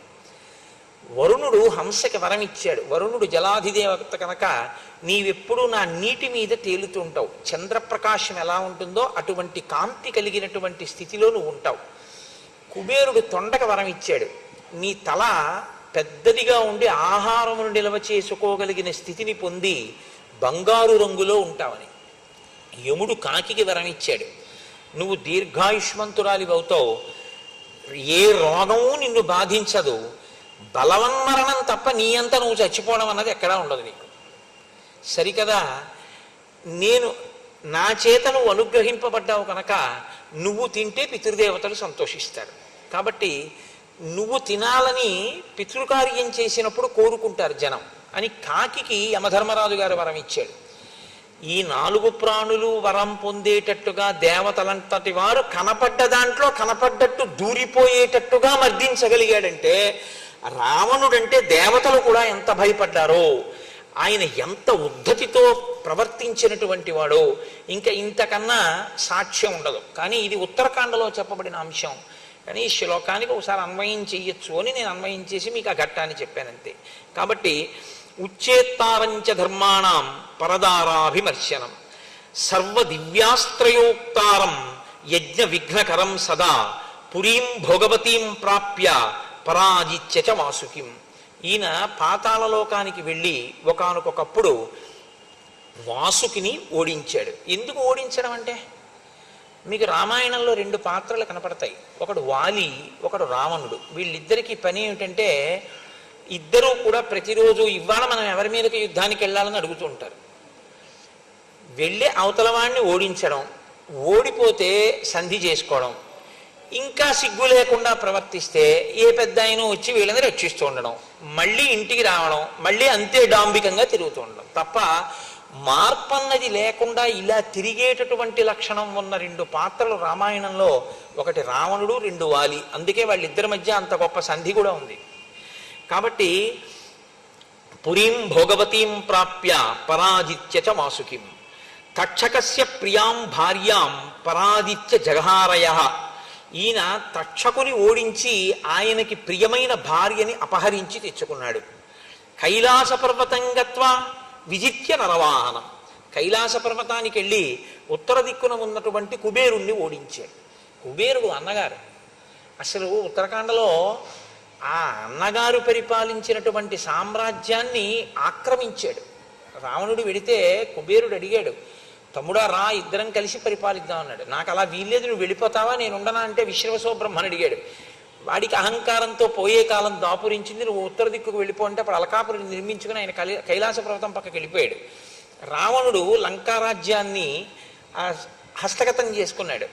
మొట్టమొదట కుబేరుడు పరిపాలించిన దాన్ని తనుగుచ్చుకున్నాడు. అన్నగారైనటువంటి కుబేరుడి దగ్గర ఉన్న పుష్పక చూడండి, రామాయణంలో రాముడు అంటాడు, ధర్మం అర్థంచ కామంచ పృథివీంచాపి లక్ష్మణ ఇచ్చాపి భవతామర్థే ఏతత్ ప్రతిశృణోమితే అంటాడు. నేను ధర్మం కాని అర్థం కాని కామం కాని ఏదైనా అనుభవిస్తే లక్ష్మణ నేను నా సోదరులతో కలిసి అనుభవిస్తాను తప్ప నా సోదరులు అనుభవించనిది నాకు అక్కర్లేదంటాడు. త్యాగేనైకే అమృతత్వమానసు అని రాముడు తనదైన రాజ్యాన్ని భరతుడికి ఇచ్చేయడానికి సిద్ధపడతాడు. కానీ రావణుడు ఇతరులవి ఏమున్నాయో అవి తనవిగా చేసుకుంటూ ఉంటాడు. వ్యతిరేక పదాలని చెప్పుంటాయి చూసారా, ఎత్తు పల్లం, పొడుగు పొట్టి, చీకటి వెలుగు, ఈ రెండు వ్యతిరేక పదాలు ఎలా ఉంటాయో రామాయణంలో రాముడు రావణుడు అలా ఉంటాడు. నీకు రాముడు నచ్చితే ధర్మపథంలో వెళ్ళచ్చు, నీకు రావణుడు నచ్చితే 10 తలకాయలున్నా వాడికి పడిపోయాయి. కాబట్టి అదే జరుగుతుంది అని కూడా గుర్తు పెట్టుకుని రావణుడిని అనుకరించవలసి ఉంటుంది. కాబట్టి ఆయన కుబేరుణ్ణి ఓడించి ఇవన్నీ తెచ్చుకున్నటువంటి వాడు. ఇంత బలపరాక్రమములున్నటువంటి ఆ రావణాసురుడు పుష్పక విమానంలో కూర్చుని ఉండగా శూర్పణఖ మాట్లాడుతోంది. ఇక్కడ శూర్పణఖ మాట్లాడడం అనేటటువంటి తీరు చాలా గొప్పగా ఉంటుంది ఒక రకంగా. ఎందుకంటే తన కోరిక నెరవేరడానికి అనువుగా రావణాసురుని యొక్క దృష్టిని తన వైపుకి బాగా తిప్పుకోవడానికి వీలుగా మాట్లాడుతుంది. ఆ మాట్లాడడం ఎలా ఉంటుందంటే హఠాత్తుగా నీకు ఉపద్రవం వచ్చింది అని మొదలు పెడుతుంది. నీకు ఉపద్రవం వచ్చింది అంటే ఎవడైనా ముందటి వైపుకి దృష్టి తిప్పుతాడు. కాబట్టి తతశూర్పణఖాదీన రావణం లోకరావణం అమాత్య మధ్యే సంకృత్త పరుషం వాక్యమబ్రవీత్. అమాత్య మధ్య మంత్రుల మధ్యలో కూర్చున్నటువంటి రావణుడి దగ్గరికి వచ్చి ఆమె పరుషమైనటువంటి మాటతో ప్రారంభం చేసింది. ప్రమత్త కామభోగేషు స్వైరవృత్తో నిరంకుశః సముత్పన్నం భయం ఘోరం బోద్ధవ్యం నావబుధ్యసే. నీవు నిరంతరము కామభోగాల్ని అనుభవిస్తూ నిరంకుశుడవై మత్తెక్కి ఉన్నావు. నీకు ఎంత ఘోరమైనటువంటి ఆపద నీ మీద వచ్చి పడిపోతుందో నువ్వు తెలుసుకోవట్లేదు. దీంతో మొదలుపెట్టింది. అంటే ఈ మాట అనేటప్పటికీ ఎవరి దృష్టి అయినా అటువైపుకి వెళ్ళిపోతుందా, వెళ్ళిపోదా? ఏదో కూర్చుని మాట్లాడుకుంటున్నారు అనుకోండి, ఏమిటో మీరు ఇలా సంతోషంగా హాయిగా గడిపేస్తున్నారు, మీకు తెలియట్లేదు ఎంత ఘోరమైన ఆపద మీకు వచ్చేస్తుందో మీకు తెలియట్లేదు అన్నారు అనుకోండి. తర్వాత మాట్లాడదాం ఏంటంటారా, ముందు అది ఆపేసి ఏమిటండి బాబు ఆ ప్రమాదం ఏంటండి అంటారా? ఏదో చూసారా, యువర్ కైండ్ అటెన్షన్ ప్లీజ్ అంటారు. అంటే మీ దృష్టిని దయచేసి మా యందు పెట్టండి అని అడుగుతుంటారు. మీ దృష్టిని మా నుండి మరల్చకండి అని కూడా అడుగుతుంటారు. Do not allow your attention to be diverted by something else while you are transacting with the banker అని కూడా ఓ బోర్డు ఉంటుంటుంది. దృష్టిని ఆకర్షించి మాట్లాడుతుంటారు, ఎందుకంటే అక్కడ బుద్ధి పెట్టాలి అని కోరినప్పుడు. రావణుని యొక్క మనస్సుని ఎలా లాగిందో చూడండి శూర్పణఖ. అంటే తన ప్రయోజనం కొరకు తన పగని సిద్ధింప చేసుకోవడానికి ఆవిడ మనసులో ఎంతగా సిద్ధపడి వచ్చి మాట్లాడుతోందో చూడండి. అంటోంది, సక్తం గ్రామ్యేషు భోగేషు కామవృత్తం మహీపతిం లుబ్ధం న బహుమన్యంతే శ్మశానాగ్నిమివ ప్రజాః. ఎప్పుడు క్షణికములైనటువంటి భోగములను అనుభవిస్తూ ఇంద్రియములకు వశపడిపోయినటువంటి రాజు ప్రజల గురించి పట్టించుకోకుండా కేవలం భోగలాలసుడై ఉండిపోతే అటువంటి రాజుని ఎవ్వరూ గౌరవంగా చూడరు. శ్మశానములో ఉన్నటువంటి శవాన్ని కాల్చేటటువంటి అగ్నిహోత్రము కూడా అగ్నిహోత్రమే. అదేం అగ్నిహోత్రం కాకపోలేదు శవాన్ని కాల్చింది కదా అని. కానీ శవాన్ని కాలుస్తున్నటువంటి అగ్నిహోత్రం పవిత్రంగా మనం చూడడం కుదరదు కదా. ఎందుకని అంటే అగ్నిహోత్రం పవిత్రం కాదు అని అనడం మాత్రం కుదరదు. కానీ శవాన్ని కాలుస్తున్నటువంటి అగ్ని ఎలా మంగళకరంగా చూడబడదో అలా కేవలము గ్రామ్యమైనటువంటి భోగముల యందు లాలస కలిగి వానియందే నిరంతరం తిరిగేటటువంటి రాజుని ప్రజలు ఆదరించరు, ఇష్టపడరు. స్వయం కార్యాణి కాలే నానుతిష్టతి పార్థివ సతువై సహ రాజ్యేన తైశ్చ కార్యైర్వినశ్యతి. ఏ రాజు తను స్వయంగా కొన్ని పనులను చూసుకోవలసి ఉంటుందో, ఏ రాజు తప్పకుండా తాను ఆ కార్యముల మీద వ్యక్తిగతంగా తన దృష్టి పెట్టవలసి ఉంటుందో అలా పెట్టకుండా పరిపాలన జరిగిపోతోంది లేని విడిచిపెట్టేస్తాడో అటువంటి రాజు యొక్క కార్యములు నశించిపోతాయి. అంటే ఇవన్నీ ఎవరు చేస్తున్నారు నా ఉద్దేశ్యం? రావణుడు చేస్తున్నాడని. ఏం జరిగింది, ఏ ఆపద వచ్చింది, ఇలాని అలా నువ్వు ఉన్నావని నిరూపించి మాట్లాడుతుంది ఆవిడ. చిట్ట చివరికి రావణుడిదే దోషం, ఇది ఎంత దూరం వెడుతోంది అన్నది చూపిస్తుంది రావణుడి దృష్టిని ఆకర్షించడానికి. త్వంతు బాలస్వభావశ్చ బుద్ధిహీనశ్చ రాక్షస జ్ఞాతవ్యంతు నజానీషే కథం రాజా భవిష్యసి. నువ్వు బాలుడిలా వివేక శూన్యుడివి, నీకు యుక్తాయుక్త విచక్షణ లేదు, బుద్ధిహీనుడవు. ఇలాంటి నీవు ఎలా రాజుగా ఉండగలదని అనుకుంటున్నావు? అయుక్తచారం మన్యే త్వాం ప్రాకృతై శుచివైర్వృత్తం స్వజనం తు జనస్థానం హతం యోనావ బుద్ధ్యసే. 14,000 మంది నీ స్వజనులు జనస్థానంలో మరణించారు. నీకు తెలుసా ఆ విషయం? నీకు తెలియదు. నీ గూఢచారులు అంత గొప్పవాళ్ళు, నీ మంత్రులు అంత గొప్పవాళ్ళు. నీకు కనీసం నీ స్వజనం ఇంతమంది చచ్చిపోయారన్న విషయం కూడా నీకు తెలుసుకునేటటువంటి ఆలోచన లేదు. నువ్వు దాని గురించి పట్టించుకోవట్లేదు. ఇంకింతకన్నా దారుణం ఏముంటుంది? 14 సహస్రాణి రక్షసాం క్రూరకర్మణాం హతానైకేన రామేణ కరశ్చ సహదూషణ. 14,000 మంది రాక్షసులు కరదూషణలతో సహా ఒక్క రాముడి చేతిలో తెగటారిపోయారు. ఇప్పుడు ఆయన దృష్టి బాగా అటువైపుకి వెళ్ళేటట్టు మాట్లాడుతోంది. ఋషీణాం అభయం దత్తం కృతక్షేమాశ్చ దండకాః దర్శితంచ జనస్థానం రామేణ క్లిష్టకర్మణాః. అక్కడతో అయిపోయింది అనుకుంటున్నావేమో. రాముడు ప్రతిజ్ఞ చేశాడు, ఋషుల దగ్గర ప్రతిజ్ఞ చేశాడు, దండకారణ్యంలో ఉన్నటువంటి రాక్షసులందరినీ సంహరిస్తానని ప్రతిజ్ఞ చేశాడు. కాబట్టి ఇప్పుడు మాట నిలబెట్టుకోవడానికి ఋషులు హాయిగా తపస్సు చేసుకునేటట్టుగా పరిస్థితిని ఏర్పాటు చేయడానికి రాముడు రాక్షసుల్ని విడిచిపెట్టాడు. ఋషులు అంటే రావణాసురుడికి పడదు. ఆ ఋషుల్ని ఎవడు రక్షిస్తానన్నాడో ఆయన రావణుడికి శత్రువే. కాబట్టి ఇప్పుడు ఆవిడ రామరావణుల మధ్య శత్రుత్వాన్ని ఏ కారణం పెట్టి కల్పించవచ్చో ఆ కారణాన్ని తీసుకొచ్చి అక్కడ పెట్టింది. పెట్టి నాను తిష్టతి కార్యాణి భయేషు నా బిభేతి చ క్షిప్రం రాజ్యచ్యుతో దీనః తృణైస్తుల్యో భవిష్యతి.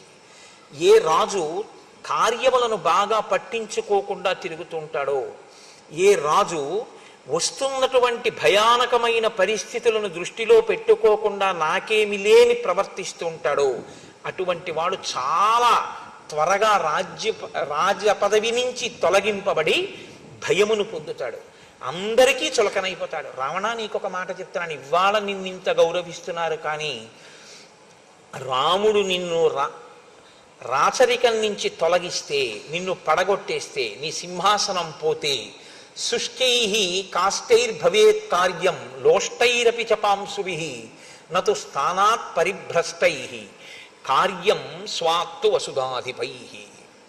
ఎక్కడైనా లోకంలో ఎండిపోయినటువంటి పుల్లలు, మట్టి గడ్డలు, ధూళి, వీటికి కూడా విలువ ఉండొచ్చేమి ఉంటుంది కూడా. కానీ ఒక్కసారి పదవిని కోల్పోయినటువంటి రాజుకి మాత్రం ఇక గౌరవం ఉండదు. వాడు అన్నిటినీ కోల్పోతాడు, అంత చులకనైపోతాడు అందరి దృష్టిలో. నువ్వు దీన్ని తెలుసుకోలేకపోతున్నావు, నీకు వస్తున్నటువంటి ప్రమాదాన్ని పసిగట్టలేకపోతున్నావు. వచ్చేస్తున్నాడు రాముడు, కాబట్టి త్వరలోనే నిన్ను పదవి నుంచి తీసేస్తాడు. ఎందుకు తీసేస్తాడని అడుగుతావేమో. ఒక్కటే కారణం, నీకు రాముడికి ప్రత్యక్షమైన అక్కర్లేదు. ఋషుల్ని రక్షిస్తానని రాముడు అన్నాడు, ఋషుల్ని పాడు చేసి నువ్వు ఉంటావు. కాబట్టి ధర్మాన్ని నువ్వు పాడు చేస్తావు, ధర్మాన్ని ఆయన రక్షిస్తాడు. కాబట్టి మీ ఇద్దరి శత్రుత్వానికి కారణం ఇది చాలు. నువ్వు ఉంటే ధర్మం ఉండదు, కాబట్టి నువ్వు ఉంటే ఋషులు తపస్సు చేయలేరు, కాబట్టి నువ్వు ఉండడాన్ని రాముడు ఇష్టపడడం. అసలు రాముడు అలా ఆలోచించాడా అన్నది మనం చెప్పడం కష్టం. రాముడు అసలు రావణుడి విషయంలో ఇప్పటి వరకు అలా ఆలోచించినట్టు, రావణుణ్ణి చంపేద్దామని రాముడు ఆలోచన చేసినట్టు మనకెక్కడా లేదు. ఋషులు అడిగారు, ఆయన ప్రతిజ్ఞ చేశారంతే. కానీ ఆవిడ దీన్ని ఎక్కడికి తీసుకొచ్చిందంటే, దీర్ఘకాలంలో జరగవలసిన మాట మాత్రం అదే, కానీ ఇప్పుడే రావణుడికి ప్రమాదం వచ్చేసింది అన్నట్టుగా రాముడి వైపుకి వైరాన్ని ప్రచోదనం చేసింది. అంటే రావణుడు అన్నాడు, వెంటనే ఏ ప్రశ్న రావణుడి నుంచి కోరుకుందో ఆ ప్రశ్నే రావణుడు వేశాడు. లోకంలో ప్రజ్ఞ ఒకటి ఉంటుంది, ఆయన ఇలా అడగాలి అనుకుని వెళ్ళి ఆయన అలా అడిగేటట్టుగా మాట్లాడతారు కొంతమంది. ఆ ప్రశ్న వేసేటట్టుగా మాట్లాడతారు. అప్పుడు తను అడగడం కాదు, ఆయన తనని అడిగి తాను ఆయనకి చేస్తానని చెప్పినట్టుగా స్థితిని కల్పిస్తారు. ఇది చాలా చమత్కారంగా ఉంటుంది, అదొక ప్రజ్ఞ, అది గొప్ప స్వార్థం. శూర్పణఖ దాన్ని సాధించుకోగలిగింది. కాబట్టి ఇప్పుడు రావణుడు అన్నాడు, కస్య రామ కథం వీర్య కిం రూప కిం పరాక్రమ కిమర్థం దండకారణ్యం ప్రవిష్ట సుదురాసదం.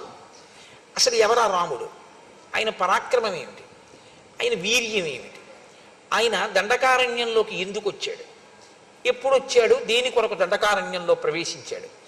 ఆయుధం కించ రామస్య నిహితాయేన రాక్షసాః కరశ్చ నిహిత సంఖ్యే దూషణస్త్రిశిరాస్తథా తత్వం బ్రూహి మనోజ్ఞాంగి కేనత్వం చ విరూపిత.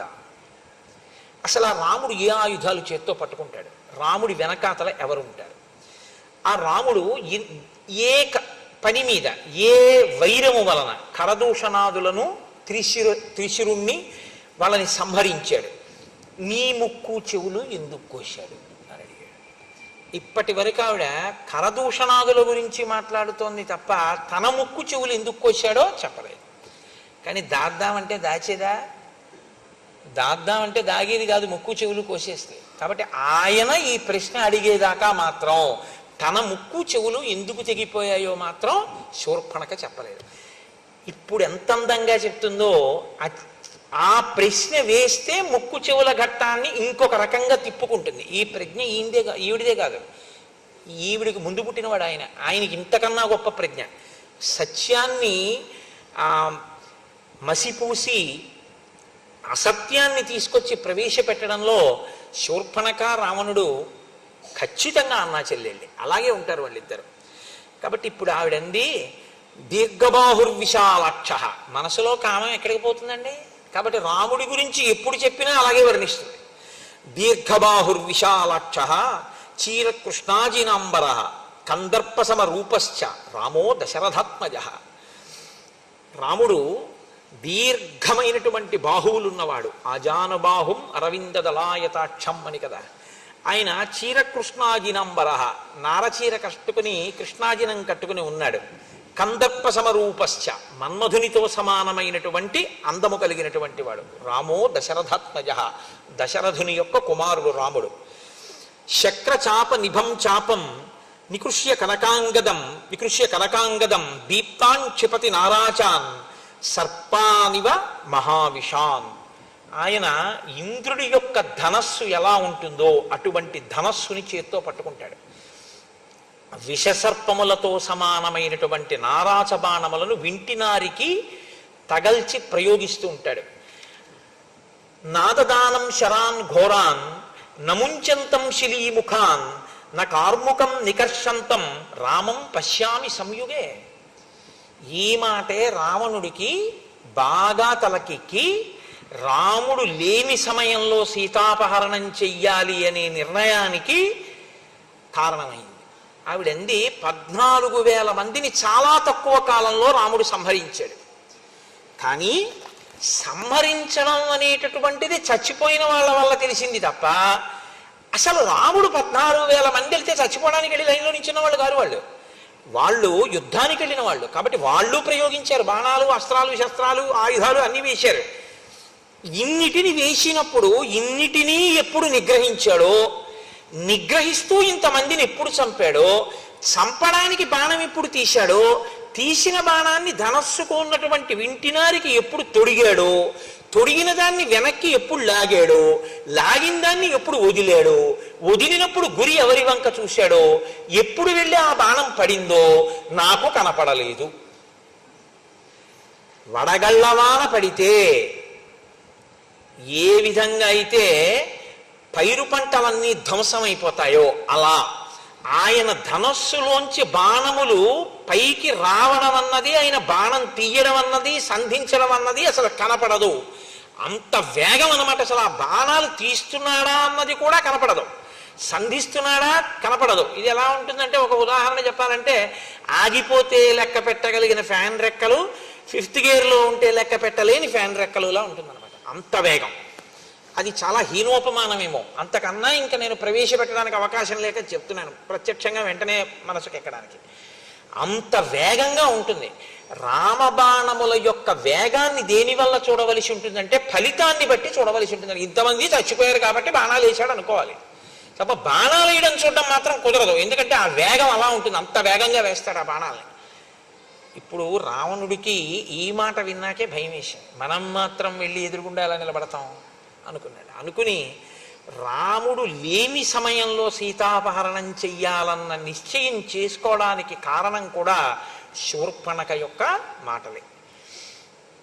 అంటూ ఆవిడంది, ఋషీణామభయం దత్తం కృతక్షేమాశ్చ దండకాహ. ఋషులకందరికీ కూడా అభయం ఇచ్చాడు దండకారణ్యంలో. రాక్షసులందరినీ ఇలాగే చంపేస్తానన్నాడు. ఆయనతో ఎవరుంటారని కదా నువ్వు అడిగావు. భ్రాతాచాస్య మహాతేజ గుణవాన్ తుల్య విక్రమ అనురక్తశ్చ భక్తశ్చ లక్ష్మణో నామవీర్యవాన్ అమర్షీ దుర్జయో జేత విక్రాంతో బుద్ధిమాన్ బలి రామస్య దక్షిణో బాహు నిత్యం ప్రాణో బహిశ్చర. ఆయన తమ్ముడు లక్ష్మణుడు ఉన్నాడు. అపారమైనటువంటి గుణసంపత్తి కలిగినటువంటి వాడు, అన్నగారంటే భక్తి కలిగినటువంటి వాడు, లక్ష్మణుడిని పేరు కలిగినటువంటి వాడు, విపరీతమైన కోపం ఉన్నవాడు. ముక్కు చెవులు కోసేశాడు కదండి. అందుకని ఒకరిని జయించడమే తప్ప తాను జయింపబడడం అన్నది తెలియనటువంటి వాడు, గొప్ప పరాక్రమం ఉన్నవాడు, చాలా బుద్ధిబలం ఉన్నవాడు, రామచంద్రమూర్తి యొక్క కుడిభుజం వంటి వాడు, బయట తిరిగేటటువంటి రాముని యొక్క ప్రాణము వంటి వాడు లక్ష్మణుడు అన్నవాడు ఒకడు ఉన్నాడు. రాముడు ఎంతటివాడో ఇంచుమించు అంతటివాడు. ఇప్పుడు ఆయన భయానికి ఇదొక కారణం. కానీ ఆవిడ పగ ఎటు తిరిగిందో చూడండి. రాముడు తనని భార్యగా అంగీకరించకపోవడానికి కారణం సీతమ్మ ఉండడమే. ఇప్పుడు సీతమ్మ యందు అనురక్తి రావణునికి కలగాలి. ఆ సీతమ్మని అపహరించాలి. అపహరించి రావణుడు తీసుకొస్తే సీతమ్మ బాధపడాలి.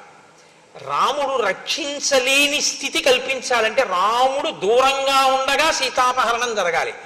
రాముడు దూరంగా ఉండగా సీతాపహరణం జరగాలంటే రాముడి ముందు మనం నిలబడి లేనిపోని ఇబ్బంది తెచ్చుకోవడం ఎందుకన్న భావన రావణుని ఎందుకు కలగాలి. సీతమ్మని అపహరించి తెచ్చేయాలి. భార్య లేక రాముడు ఏడవాలి. ఆ భార్య రామభార్య అయ్యుండి కూడా రావణుడు చేసేటటువంటి ఉద్ధతితో కూడినటువంటి క్రియల వలన ఆమె ఏడవాలి. తను ఆమె ఉండడం వల్ల రాముణ్ణి పొందలేకపోయింది కాబట్టి రాముని భార్య అయినందుకు రాముణ్ణి పొందలేక పరపురుషుడు ఆమెని పొందడానికి ప్రయత్నిస్తుంటే ఆవిడ ఏడవాలి. ఆవిడ ఏడుపు చూసి తాను ఆనందించాలి. అంటే ఆ పగకి ఇంకా హద్దు లేదు. ఇంగ్లీష్లో శాడిస్ట్ అని ఒక మాట వాడుతుంటారు. మీరు పగ అనేటటువంటి దాన్ని అదుపు చేయకపోతే అది ఎంత దూరమైనా వెళ్ళిపోతుంది. దానికి ఇంకా హద్దు ఆపు ఏముండదు, ఎక్కడికైనా వెడుతుంది. శూర్పణఖ ఈ ప్రణాళికని అమలు చేయడానికి నిశ్చయించుకుంది. కాబట్టి ఇప్పటి వరకు సీతమ్మ గురించి ఒకలా మాట్లాడుతుంది, ఇప్పుడు సీతమ్మ గురించి ఒకలా మాట్లాడుతుంది. రావణుని యొక్క మనసు సీతమ్మ యందు లగ్నం కావాలి. అందుకనంది, రామస్యతు విశాలాక్షి పూర్ణేందు సదృశానన ధర్మపత్ని ప్రియాభర్తు నిత్యం ప్రియహితేరత. రామచంద్రమూర్తి యొక్క భార్య విశాలాక్షి, పెద్ద కన్నులు కలిగినది. పూర్ణేందు సదృశానన, పౌర్ణమి నాటి చంద్రబింబం ఎలా ఉంటుందో అటువంటి ముఖము కలిగినది. ఖచ్చితంగా పరుల భార్య యందు మనసు పెట్టుకునే అలవాటు ఉన్న రావణుడికి ఈ మాటలు చాలు. ఇప్పుడు సీతని అపహరించాలి అన్న కోరిక బలపడడానికి ఇప్పుడు రెండో పాదం వేసింది. ధర్మపత్ని ప్రియాభర్తు, ఆమె ధర్మపత్ని రాముడికి. ఆవిడ పక్కన లేకపోతే రాముడు విలవిలలాడిపోతాడు. ఎందుచేతనంటే ఆమె అంటే రాముడికి అంత ప్రీతి. నిత్యం ప్రియహితేరత, ఆమె రాముణ్ణి కూడా అలా అనువర్తిస్తుంది. కాబట్టి ఇప్పుడు రెండు ప్రయోజనాలు రావణుడి దృష్టిలో కెడతాయి. సీతని అపహరిస్తే నేను 10 మాటలు నా నోటితో అనడం కష్టం, ఆమె తనదవుతుందన్న కోరిక. 2, ఆమె లేక రాముడు చాలా క్షోభపడిపోతాడు. తను ఎదురుగుండా నిలబడి యుద్ధం చేసి బాధ పెట్టలేకపోయినా ఏకకాలమునందు అందగత్తె అయిన సీతని తాను తెచ్చుకోవడం, తనకి శత్రువైనటువంటి రామచంద్రమూర్తికి మనస్థిమితం లేకుండా చేసి ఆయన నీరసపడిపోయేటట్టుగా చెయ్యగలగడం. అంత ప్రియమైన భార్య కనపడకపోతే, ఆ భార్య రాక్షసుడి చేత అపహరింపబడితే ఆయనకి వెంటనే అశాంతి కలుగుతుంది కదండి. అశాంతి చేత ఏమవుతుంది? చెయ్యవలసినటువంటి ధర్మబద్ధమైన అనుష్ఠానము నశించిపోతుంది. అనుష్ఠానము నశిస్తే తేజస్సు నశిస్తుంది. తేజస్సు నశిస్తే తాను అవతల వాడిని పడగొట్టడానికి అవకాశం కలుగుతుంది. కాబట్టి ఇప్పుడు రావణుడి మనస్సులో తీసుకునేటటువంటి నిర్ణయం ఎటువంటిదై ఉండాలో అటువంటి నిర్ణయం రావణుడి నోటి వెంట పైకి వచ్చేటట్టు శూర్పణఖ వృత్తాంతాన్ని మార్చి అక్కడ ప్రకటిస్తోంది రావణుడి దగ్గర. అంటే తన పగకి అనుగుణంగా అవతల వాణ్ణి పనిముట్టుగా వాడుకోవడానికి ఎంత బాగా మాట్లాడగలదో శూర్పణఖ మీరు గమనించవలసి ఉంటుంది. ఇది బాగా అన్న మాట పనికొచ్చే బాగా, పనికిరాని బాగా అన్నది కూడా చూసుకోవలసి ఉంటుంది మాట విషయంలో. కాబట్టి సా సుకేశీ సునాసోరు సురూపాచ యశస్విని దేవతేవ వనస్యాస్య రాజతే శ్రీరివాపరా. ఆమె చాలా అందగత్తె, చాలా విశేషమైనటువంటి నల్లని కురులు కలిగినటువంటిది, అందమైనటువంటి రూపమున్నది, కీర్తి కలిగినటువంటిది. ఆమె వనములో తిరుగుతుంటే వనదేవత అనిపిస్తుంది. సాక్షాత్ శ్రీ మహాలక్ష్మిలా ఉంటుంది. తప్త కాంచన వర్ణాభ, కాల్చిన బంగారు కాంతితో ఉంటుంది. తాం అగ్నివర్ణాం తపసాజ్వలంతీం వైరోచనీం కర్మ ఫలేషు జుష్టాం అన్నట్టు రక్తతుంగ నఖీశుభ, ఎర్రని ఎత్తు కలిగినటువంటి ఎత్తైన గోళ్లతో ఉంటుంది. సీతానామవరోహ వైదేహి తనుమధ్యమ, సన్నని నడుము కలిగినటువంటి విదేహరాజపుత్రి అయినటువంటి ఆమె పేరు, అందమైన ముఖమున్న ఆ తల్లి పేరు సీత. నైవ దేవీ నగంధర్వీ నయక్షీ నచకిన్నరీ నైవం రూపా మయా నారీ దృష్టపూర్వా మహీతలే. అటువంటి అందగత్తెని నేను ఇత పూర్వం గంధర్వులలో కాని, యక్షులలో కాని, కిన్నెరులలో కాని, ఎక్కడ భూలోకంలో ఉన్నటువంటి నరకాంతలలో కాని నేను చూసి ఎరగను. ఈ మాట అన్న తర్వాత రావణ బుద్ధి ఇంకోలా ఉండే అవకాశం ఉంటుందా అంటే, ఇంత స్తోత్రం దేనికంటే సీతమ్మ తల్లి ఎందున్న ప్రీతి చేత కాదు, సీతమ్మ తల్లిని ఖేద పెట్టడానికి ఇప్పుడు ఆవిడ అందాన్ని పొగుడుతోంది. ఇప్పటి వరకు ఏమంది? కరాళ అసతి అంది. ఇప్పుడు ఆవిడ అందాన్ని పొగుడుతోంది. అంటే తనకి ఎప్పుడు అనుకూలమో అప్పుడు అలా మాట్లాడుతుంది. యస్య సీతా భవేద్ భార్య యం చ హృష్టా పరిష్వజేత్ అతి జీవేత్ స సర్వేషు లోకేష్యపి పురందరాత్. సీతమ్మ ప్రియమార ఎవరిని కౌగిలించుకుంటుందో వాడు ఇంద్రుడి కన్నా గొప్పవాడు.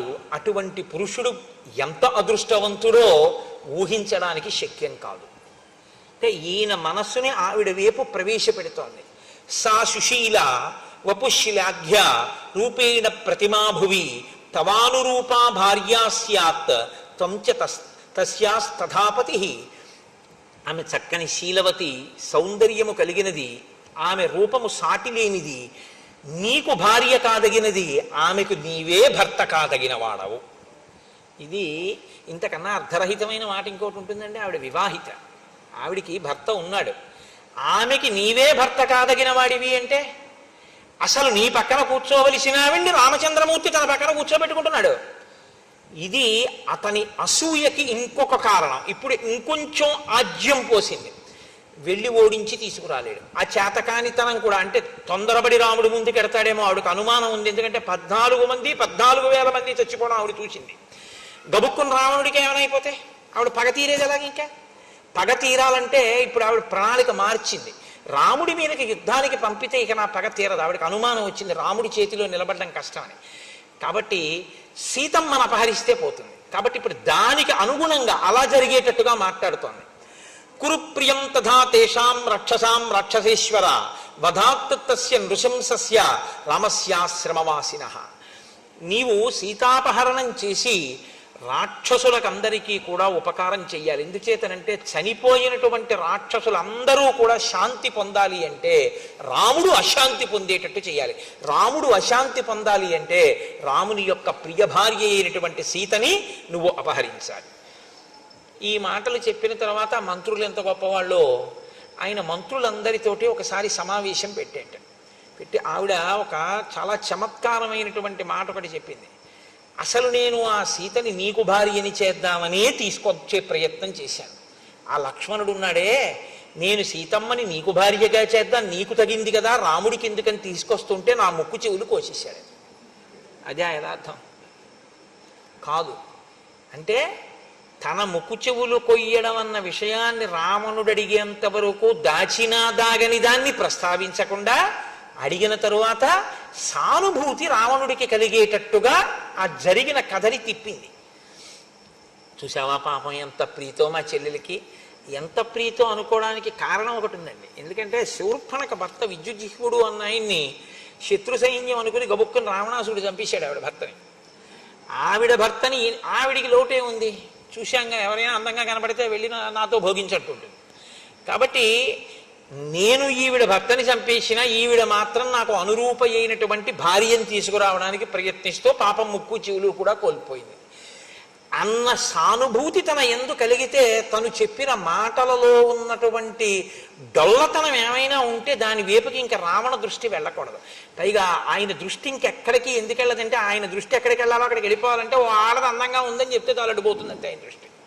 అంత ధర్మాత్ముడు, అంత గొప్ప మనసున్నవాడు, చిలితమైనటువంటి మనసున్నవాడు, కదిలిపోతుంది ఆ మనసు తొందరగా. కాబట్టి అటువంటి వాడు కాబట్టి ఆమె ఇటువంటి బోధ చేసింది. ఇప్పుడు ఆయన మంత్రులతో మాట్లాడాడు. ఒక్కడూ కూడా ఆలోచించుకున్నట్ట ఎటువంటి ఉపాయమును నేను తీసుకోవలసి ఉంటుంది. ఆయన దృష్టికి బాగా తోచినటువంటి ఉపాయం ఏమిటంటే, నేను సైన్యంతో వెళ్ళి రాముడితో లక్ష్మణుడితో యుద్ధం చేయడం కన్నా రామలక్ష్మణులను దూరం చేసి సీతమ్మను అపహరించడమే మంచిది. ఈ నిర్ణయానికి రావడానికి కారణం నేను మీకు ఆ కోణంలో ముందు నుంచి చెప్పుకొస్తున్నాను. శూర్పణఖ యొక్క ప్రసంగము తాత్పర్యం అది. అలా రావణుడు చెయ్యాలన్నదే ఆవిడ కోరిక. కాబట్టి ఇప్పుడు రావణుడు వెళ్ళడం వల్ల శూర్పణఖ యొక్క ప్రతిజ్ఞ, శూర్పణఖ యొక్క మనస్సు తీరుతుంది. కాంచనం రథమాస్థాయ కామగం రత్నభూషితం పిశాచవదనైర్యుక్తం ఖరై కాంచనభూషణై మేఘప్రతిమనాదేన సతేన ధనదానుజ రాక్షసాధిపతి శ్రీమాన్ యయౌ నద నదీపతి. ఆయన వెంటనే వాహనశాలలోకి వెళ్ళాడు. అక్కడ ఉండేటటువంటి ఆ సారథిని పిలిచి నాకు ఒక ఉత్తమమైన రథాన్ని పూంచు అన్నాడు. అగ్నిహోత్రపు తేజస్సు ఎలా ఉంటుందో, చంద్రమండల సన్నిభమైన గొడుగు ఎలా ఉంటుందో అటువంటి గొడుగుతో ఉండి అలంకరింపబడి రత్నములు పొదగబడిన ఒక రథాన్ని తీసుకొచ్చి అక్కడ పెట్టాడు. దానికి గాడిదలు కట్టబడి ఉన్నాయి. ఆ గాడిదల ముఖాలు మళ్ళీ పిశాచం ముఖాలతో ఉన్నాయిటవి. అటువంటి రథాన్ని అధిరోహించాడు. నదీనదముల యొక్క భర్తని చూస్తూ వెడుతున్నట్ట. నదీనదముల యొక్క భర్త అంటే సముద్రుడు.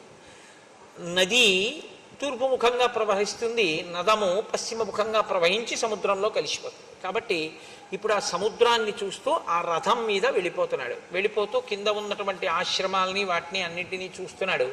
ఆయన అలా ఉత్తర దిక్కుగా ప్రయాణం చేసి వెడుతున్నప్పుడు అందులో కింద చూడవలసినటువంటి ఆశ్రమాలు, వనాలు, మృగాలు మొదలైనవి కనపడుతుంటాయి. సంతోషిస్తున్నాడు, ఆలోచిస్తున్నాడు.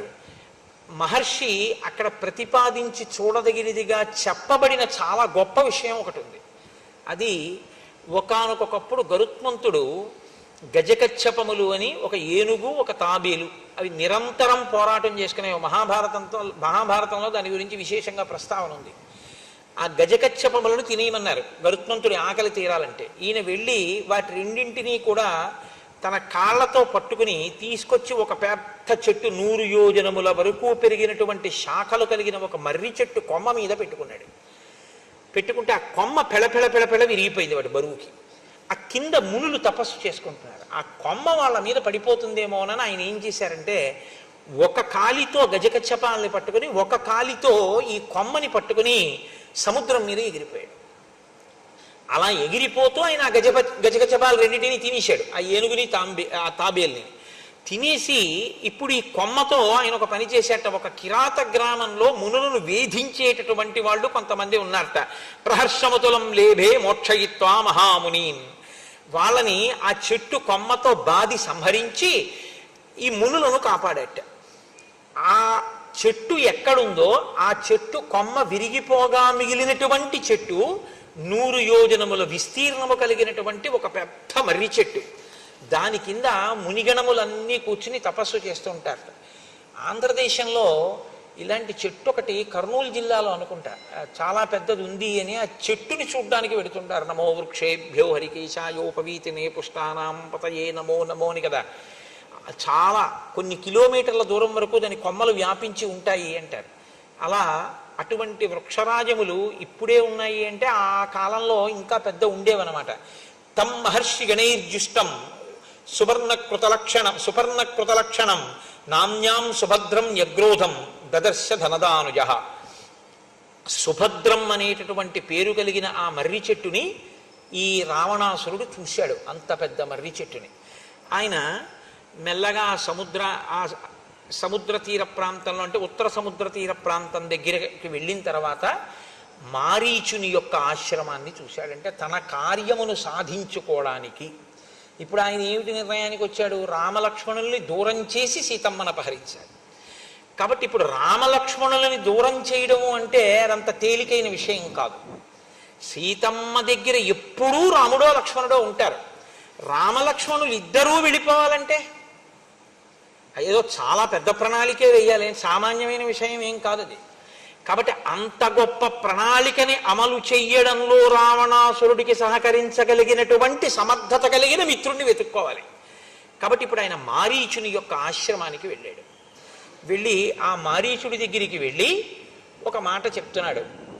14,000 మంది ఖరదూషణాదులనేటటువంటి రాక్షసుల్ని నేను జనస్థానంలో ఉంచాను, నీకు తెలుసు. వాళ్ళు ఏం చేస్తూ ఉంటారు? ఏదో పాపం వాళ్ళ పని వాళ్ళు చేసుకుంటూ ఉంటారు. ఏమిటి వాళ్ళ పని? బాధమానా మహారణ్యే మునీన్వై ధర్మచారిణ. ధర్మమును అనుష్ఠించేటటువంటి మునులను బాధిస్తూ ఉంటారు వాళ్ళు. కాబట్టి వాళ్ళ పని వాళ్ళు చేసుకుంటున్నారు. కానీ నానా ప్రహరణోపేతా కర ప్రముఖ రాక్షసా తేన సంజాతరోషేణ రామేణ రణమూర్ధని అనుప్యాపరుషం కించిత్ శరైర్వ్యాపారితం ధను. అటువంటి ఖరదూషణాదుల్ని వాళ్ళ పని వాళ్ళు చేసుకుంటున్న వాళ్ళని, మునుల్ని బాధ పెడుతున్న వాళ్ళని రాముడు ఒక్క మాట వ్యగ్రతతో ఏమీ అనకుండా యుద్ధానికి వెళ్ళారు అని 14,000 మందిని చంపేశాడంతే, ధనస్సుకు బాణాలు సంధించి. అంత కోపం అదే ప్రవర్తించవలసిన పని అంటూ పిత్రానిరస్త, తండ్రి చేత ఇంటి నుంచి వెళ్ళగొట్టబడ్డాడు రాముడు. అంత దురాత్ముడు కాబట్టి. క్రుద్ధేన, విపరీతమైన కోపం ఉన్నవాడు. సభార్య, భార్యతో ఉన్నవాడు. క్షీణ జీవిత, ఇలాంటి వాడు కాబట్టే వాళ్ళ జోలికి వెళ్ళాడు కాబట్టి అయిపోయింది ఇంకా ఆయన జీవితం. సహంతా తస్య సైన్యస్య రామ క్షత్రియ పాంసన. క్షత్రియులలో అధముడైనటువంటి రాముడు 14,000 మంది ఖరదూషణాదుల్ని సంహరించాడు. దుశ్శీల కర్కశస్తీక్ష్ణో మూర్ఖో లుబ్ధో అజితేంద్రియ త్యక్తధర్మో అధర్మాత్మ భూతానాం అహితేరత. ఆయనకి అంతే అర్థమయ్యాడు రాముడు. అసలు ఆయన రాముడి దగ్గరికి వెళ్ళింది లేదు, రాముడి గురించి ఆయన తెలుసుకున్నది లేదు. కానీ ఎన్ని కితాబులు ఇచ్చేస్తున్నాడో చూడండి. దుశ్శీల, సరి అయిన మంచి శీలము లేనివాడు. కర్కశుడు, చాలా తీవ్రమైనటువంటి స్వభావం ఉన్నవాడు. మూర్ఖుడు, అన్నిటినీ కోరుకునేటటువంటి వాడు. ఇంద్రియములను గెలవలేకపోయినవాడు. ధర్మమును విడిచిపెట్టినవాడు. అధర్మాన్ని అనుష్ఠించేవాడు. సమస్త భూతములకు కూడా అపకారం చేసేటటువంటి వాడు. అటువంటి రావణుడు అని వచ్చేస్తుంటుంది నాకు. కాబట్టి అటువంటి రాముణ్ణి నేను సంహరించాలి. ఏన వైరం వినారణ్యే సత్వమాశ్రిత్య కేవలం కర్ణనాసాపహరణాత్ భగినీమే విరూపిత. అసలు ఏ కారణం లేకుండా ఆవిడ చేసి నా కోసం సీతమ్మని ఎత్తుకొచ్చేద్దాం అనుకుందిట అంటే మళ్ళీ మారీచుడు మరి అలాంటి పనులు ఏమిటయా అంటాడేమోనని ఆవిడే ఓ అబద్ధం. ఈయన ఆ అబద్ధాన్ని ఇంకో పెద్ద అబద్ధం చేస్తున్నాడు. ఈయన అంటున్నాడు అసలు ఈయన వైరం వినారణ్యే, అరణ్యంలో అసలు ఈ శూర్పణఖకి రాముడికి వైరమే లేదు. పాపం ఏదో ఆవిడ మానాన్ని ఆవిడ వెళ్ళిపోతాడు. చూశాడంతే రాముడు, గబగబా వచ్చి ముక్కు చెవులో కోసేశాడంతే. ఎందుకు కోసేశాడో తెలియదు, విరూపం చేసేశాడు నా చెల్లెల్ని.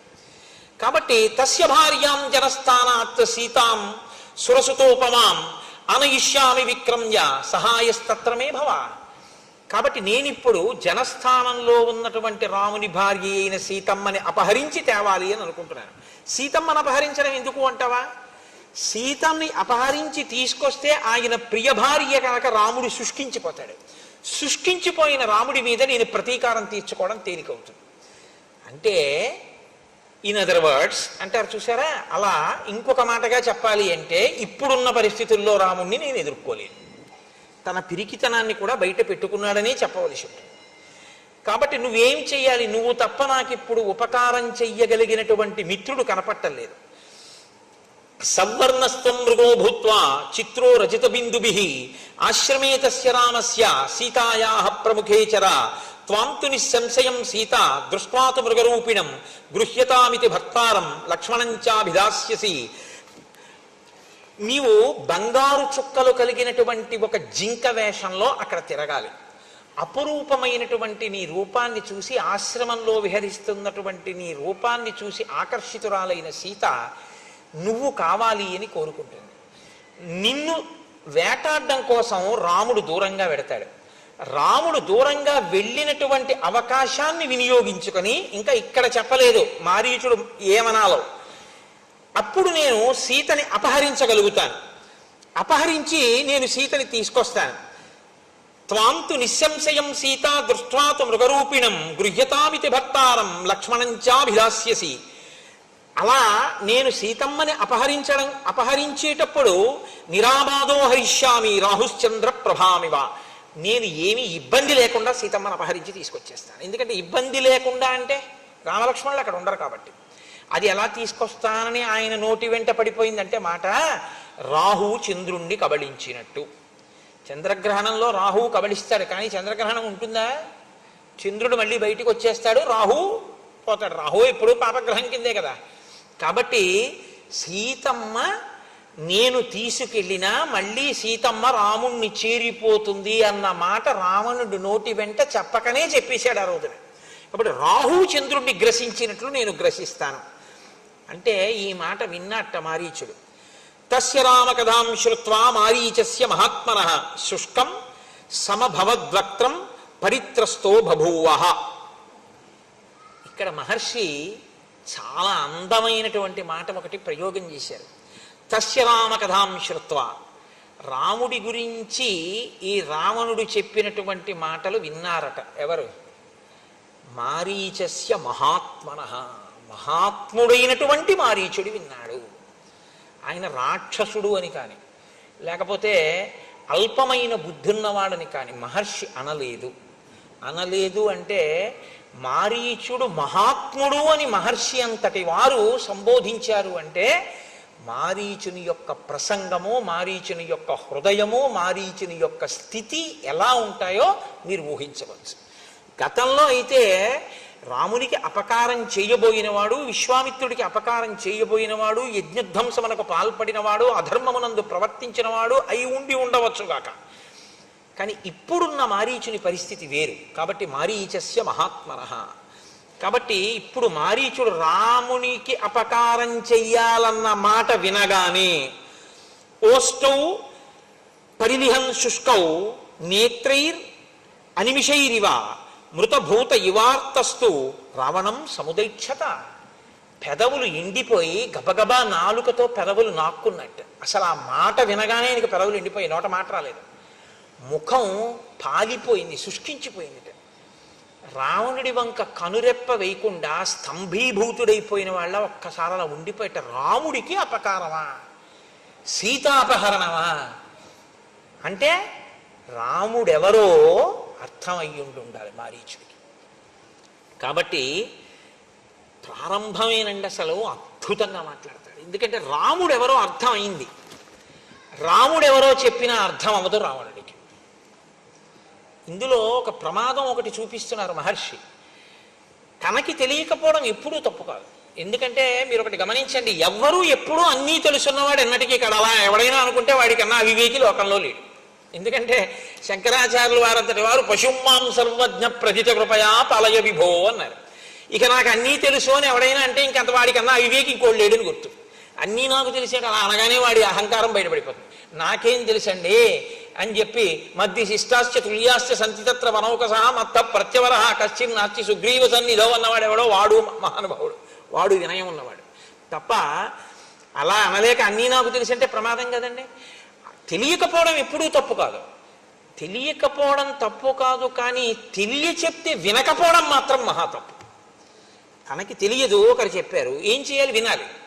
అసలు వినకపోతే ఇక వాడు బాగుపడడు అని గుర్తు. కాబట్టి తన బుద్ధికి తోచిందే చేస్తాడు. కాబట్టి ఆ బుద్ధిలోకి ప్రమాదపుట ఆలోచన ఎప్పుడు వస్తుందో అప్పుడు పడిపోతాడు. ఆ ఆలోచన ఎంతకాలం రాదో అంతకాలం ఓ వెలుగు వెలుగుతాడు.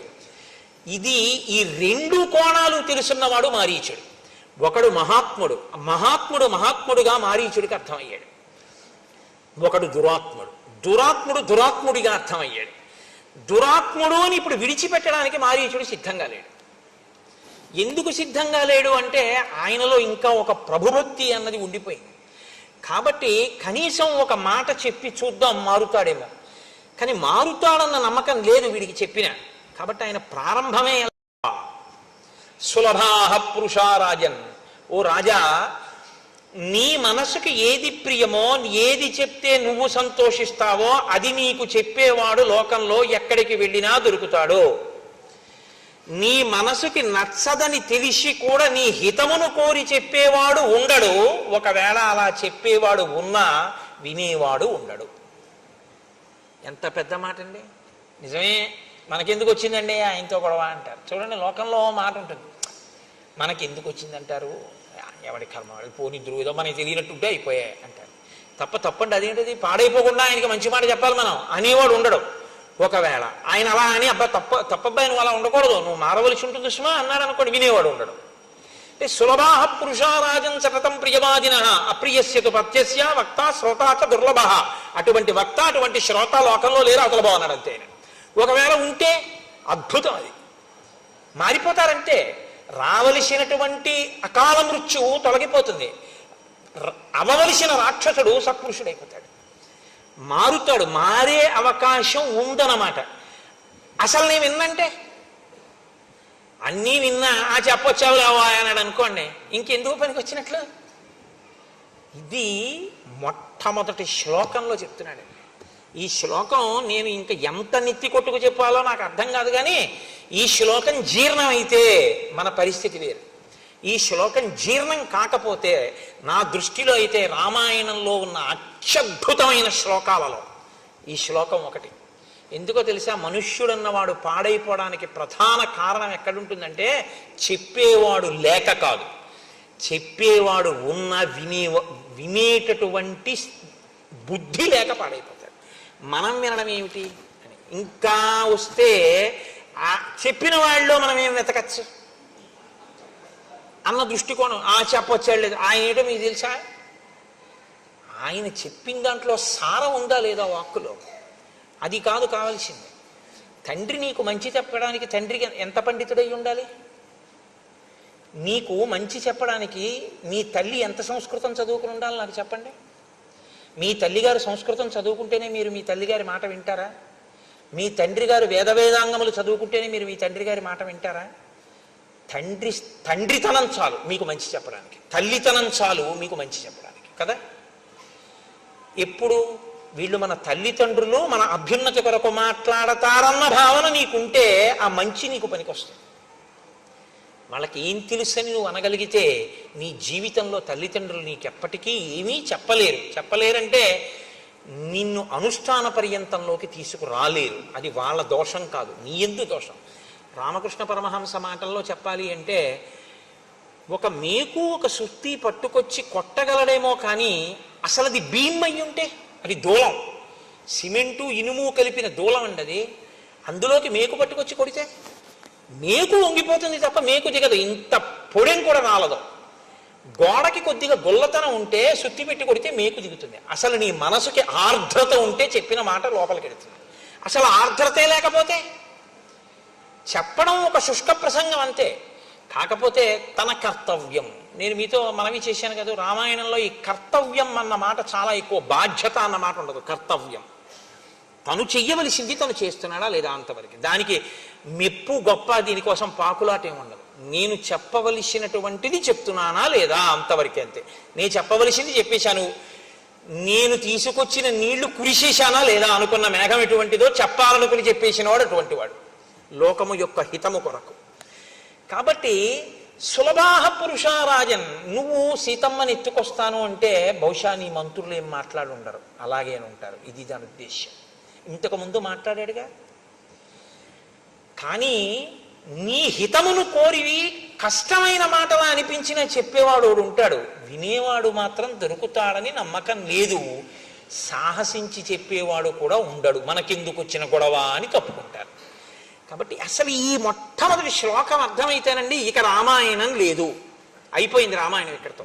ఎందుకో తెలుసా అండి, వెంటనే లంకకి వెళ్ళి శూర్పణఖని లాగి లెంపకాయ కొట్టి తీసుకెళ్లి రాముడి కాళ్ళ మీద బారేసి తాను కాళ్ళ మీద పడిపోయి బుద్ధి గడ్డి తిని సీతమ్మని ఎత్తుకెడదాం అనుకున్నానండి, నాది తప్పైపోయింది, నా బుద్ధి మారింది, మీరెవరో తెలుసుకున్నాను, నేను కూడా నా తపస్సుని ఇంకా ధర్మం కోసమే ఉపయోగిస్తానని రావణుడు అని ఉండి ఉంటే అసలు ఇంకా మిగిలిన కాండలు లేవు, రేపే మంగళం చెప్పేయడమే.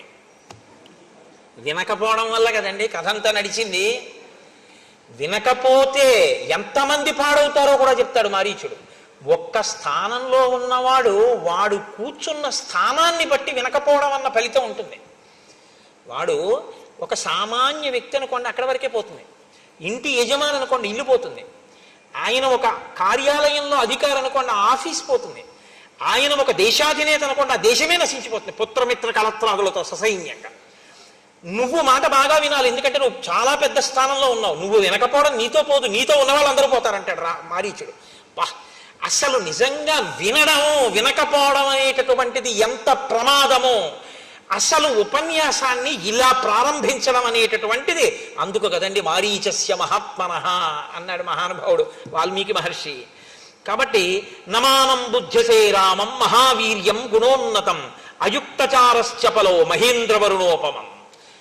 అసలు ప్రారంభమే రావణాసురుణ్ణి ఆయన సంబోధించిన తీరు చూడండి ఎలా మొదలుపెట్టాడు.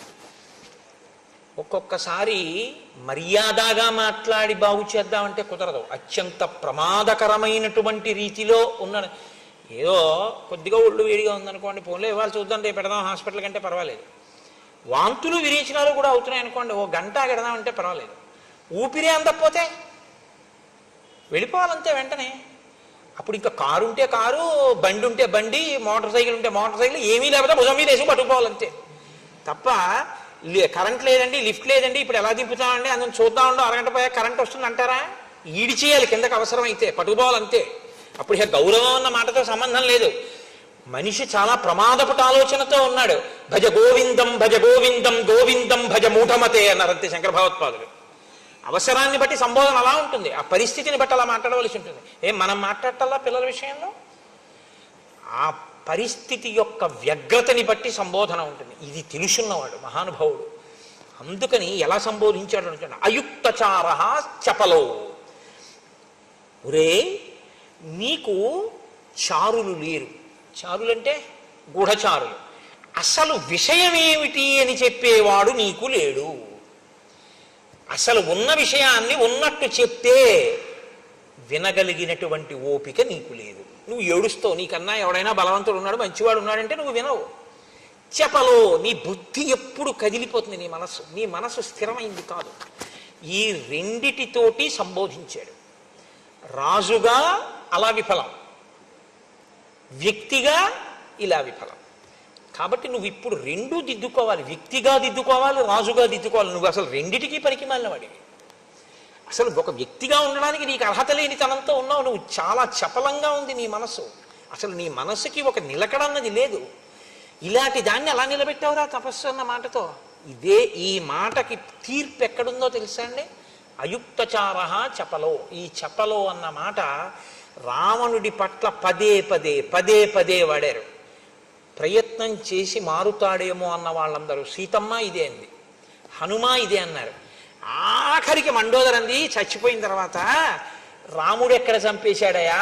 చలితం చలితేంద్రియం, నీ ఇంద్రియాలు కదిలిన నీ మనస్సు నిన్ను చంపేశాయి అన్నారు. దీని డిజాస్టర్ అంటారే, దీని ప్రమాదం ఎక్కడొస్తుందో ఆ ప్రమాదాన్ని అక్కడ వరకు లెక్క కట్టి దాంతో సంబోధించి మాట్లాడాడు. మహాత్మనః కాకపోతే ఎవరండి ఆయన? అందుకని మారీచుడు రాక్షసుడు కావచ్చు ఒకప్పుడు, ఇప్పుడు మహాత్ముడే. కాబట్టి ఆయన రాముడి గురించి ఏమిటో నువ్వు మాట్లాడతావు? ఎన్ని కితాబులు ఇచ్చి మాట్లాడావు? అధర్మాత్ముడు అన్నావు. ఇంద్రియములను జయించని వాడన్నావు, తండ్రి ఇంట్లోంచి బయటికి తోసేశాడన్నావు, కారణం లేకుండా విరూపని చేశాడన్నావు, ఇన్ని మాటలు అన్నావుగా. ఇప్పుడు నేను చెప్తాను విను.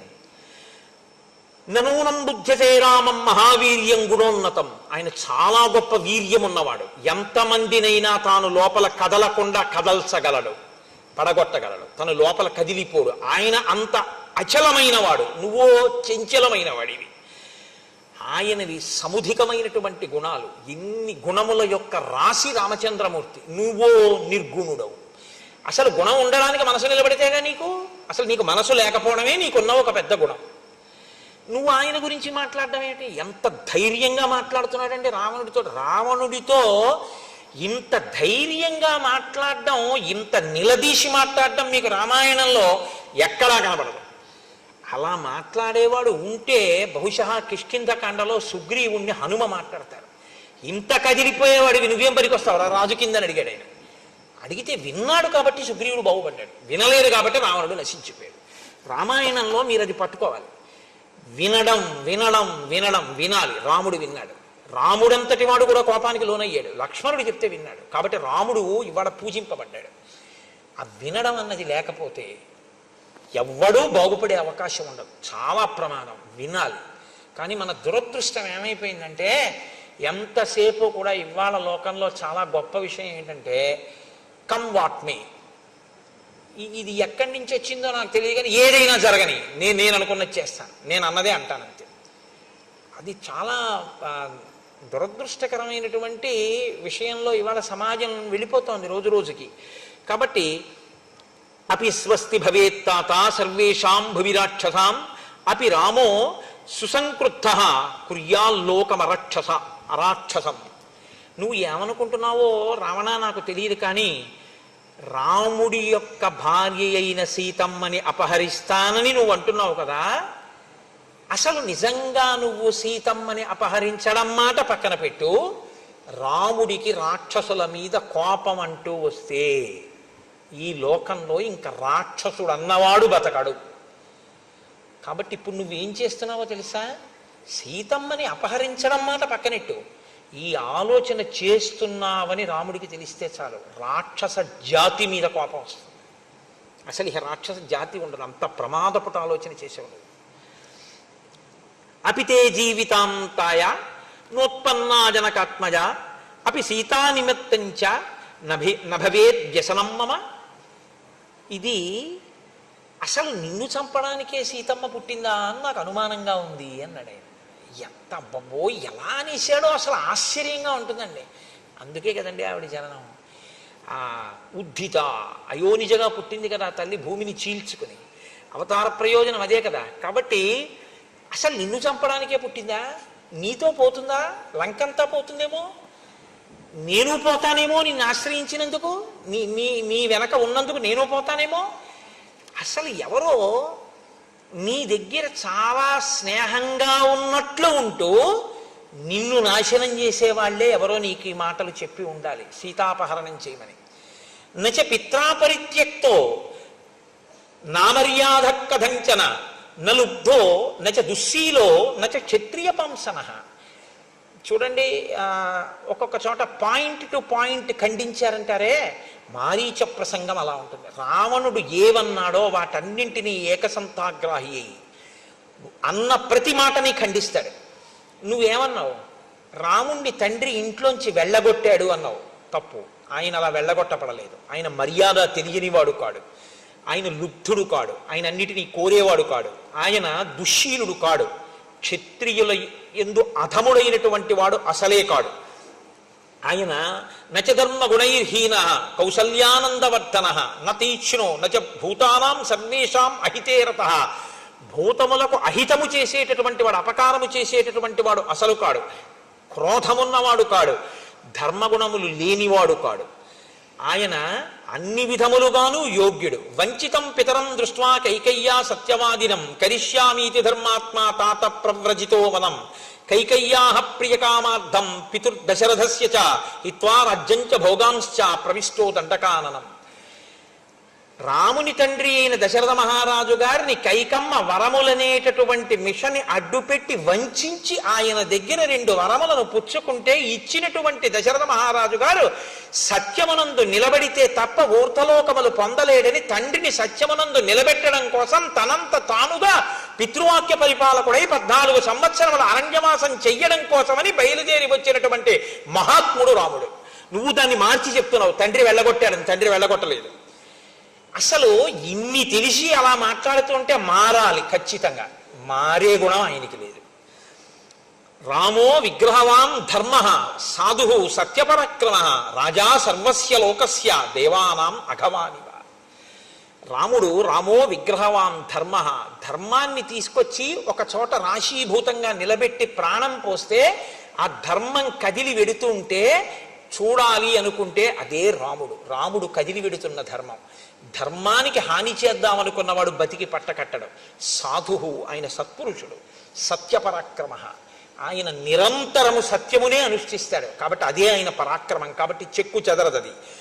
రాజా సర్వస్య లోకస్య, రాముడు ఇక్కడ కాదు, ఈ రాజ్యానికి కాదు, సమస్త లోకములకు రాజు. అంటే ఆయన ఎవరో, రాముడెవరు అన్న సత్యాన్ని మారీచుడు గ్రహించగలిగాడు.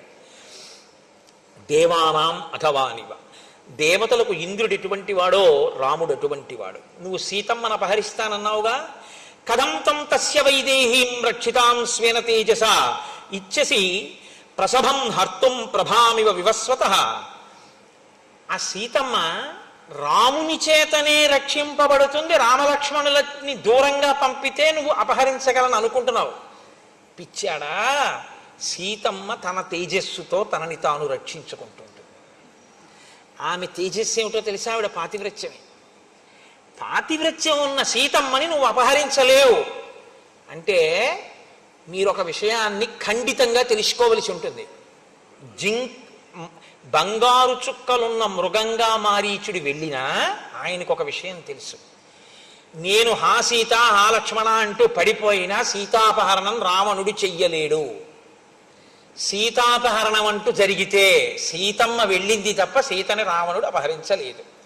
సీతమ్మే వెళ్ళడం అంటూ జరిగితే అది రావణ సంహారానికే వచ్చింది తప్ప ఇంకో ప్రయోజనానికి కాదు. కాబట్టి నేను నిమిత్తం, వాడు అనుకుంటున్నాడు నేను ఎడితే వాడు ఎత్తుకెళ్ళగలని ఒత్తి మాట.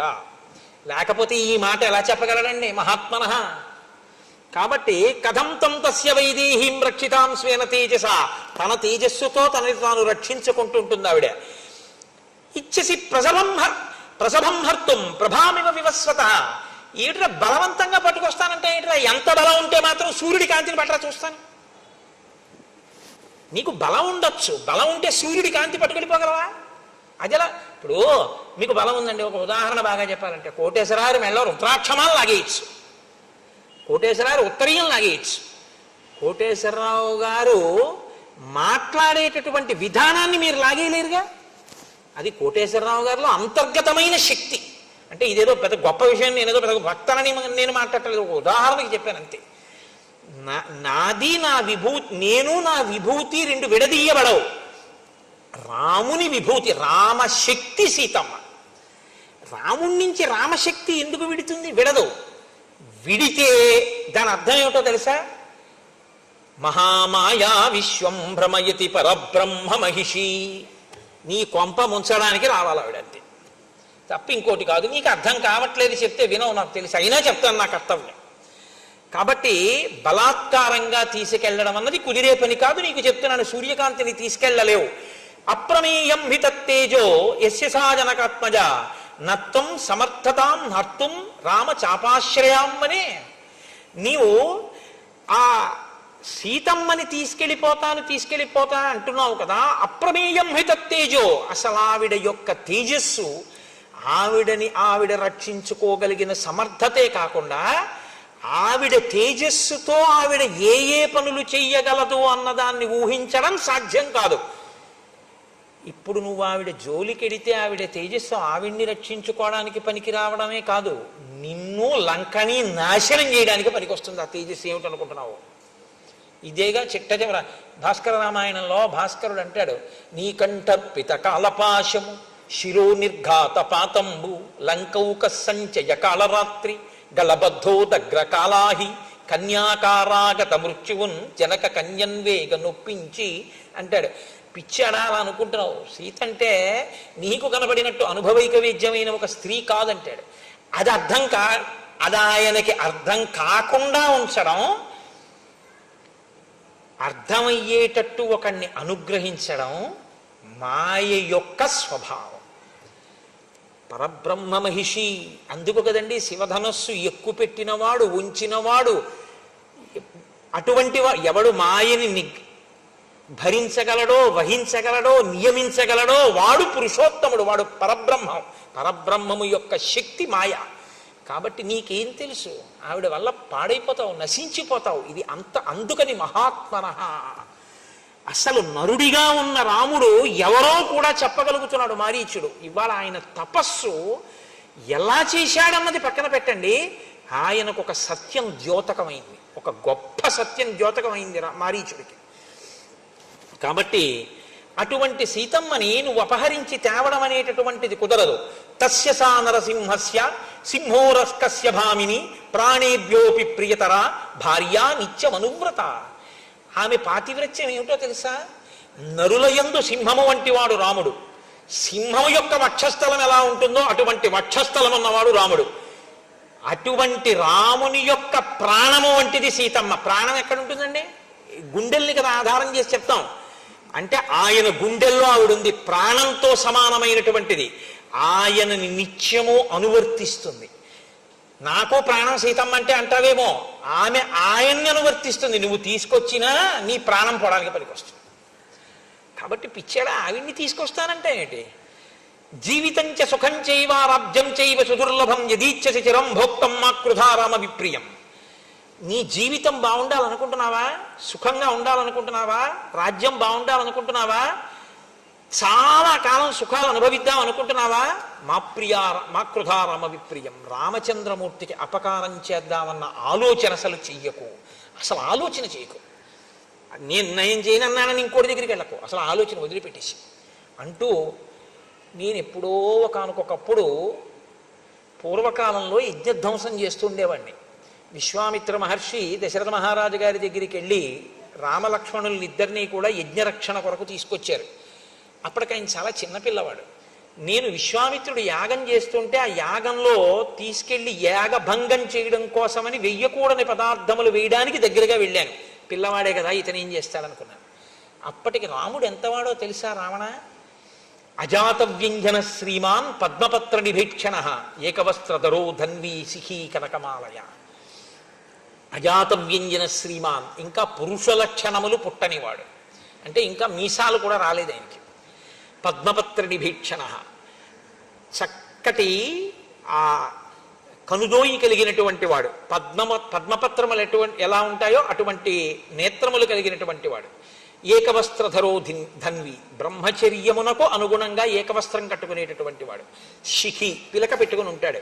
కనకమాలయ.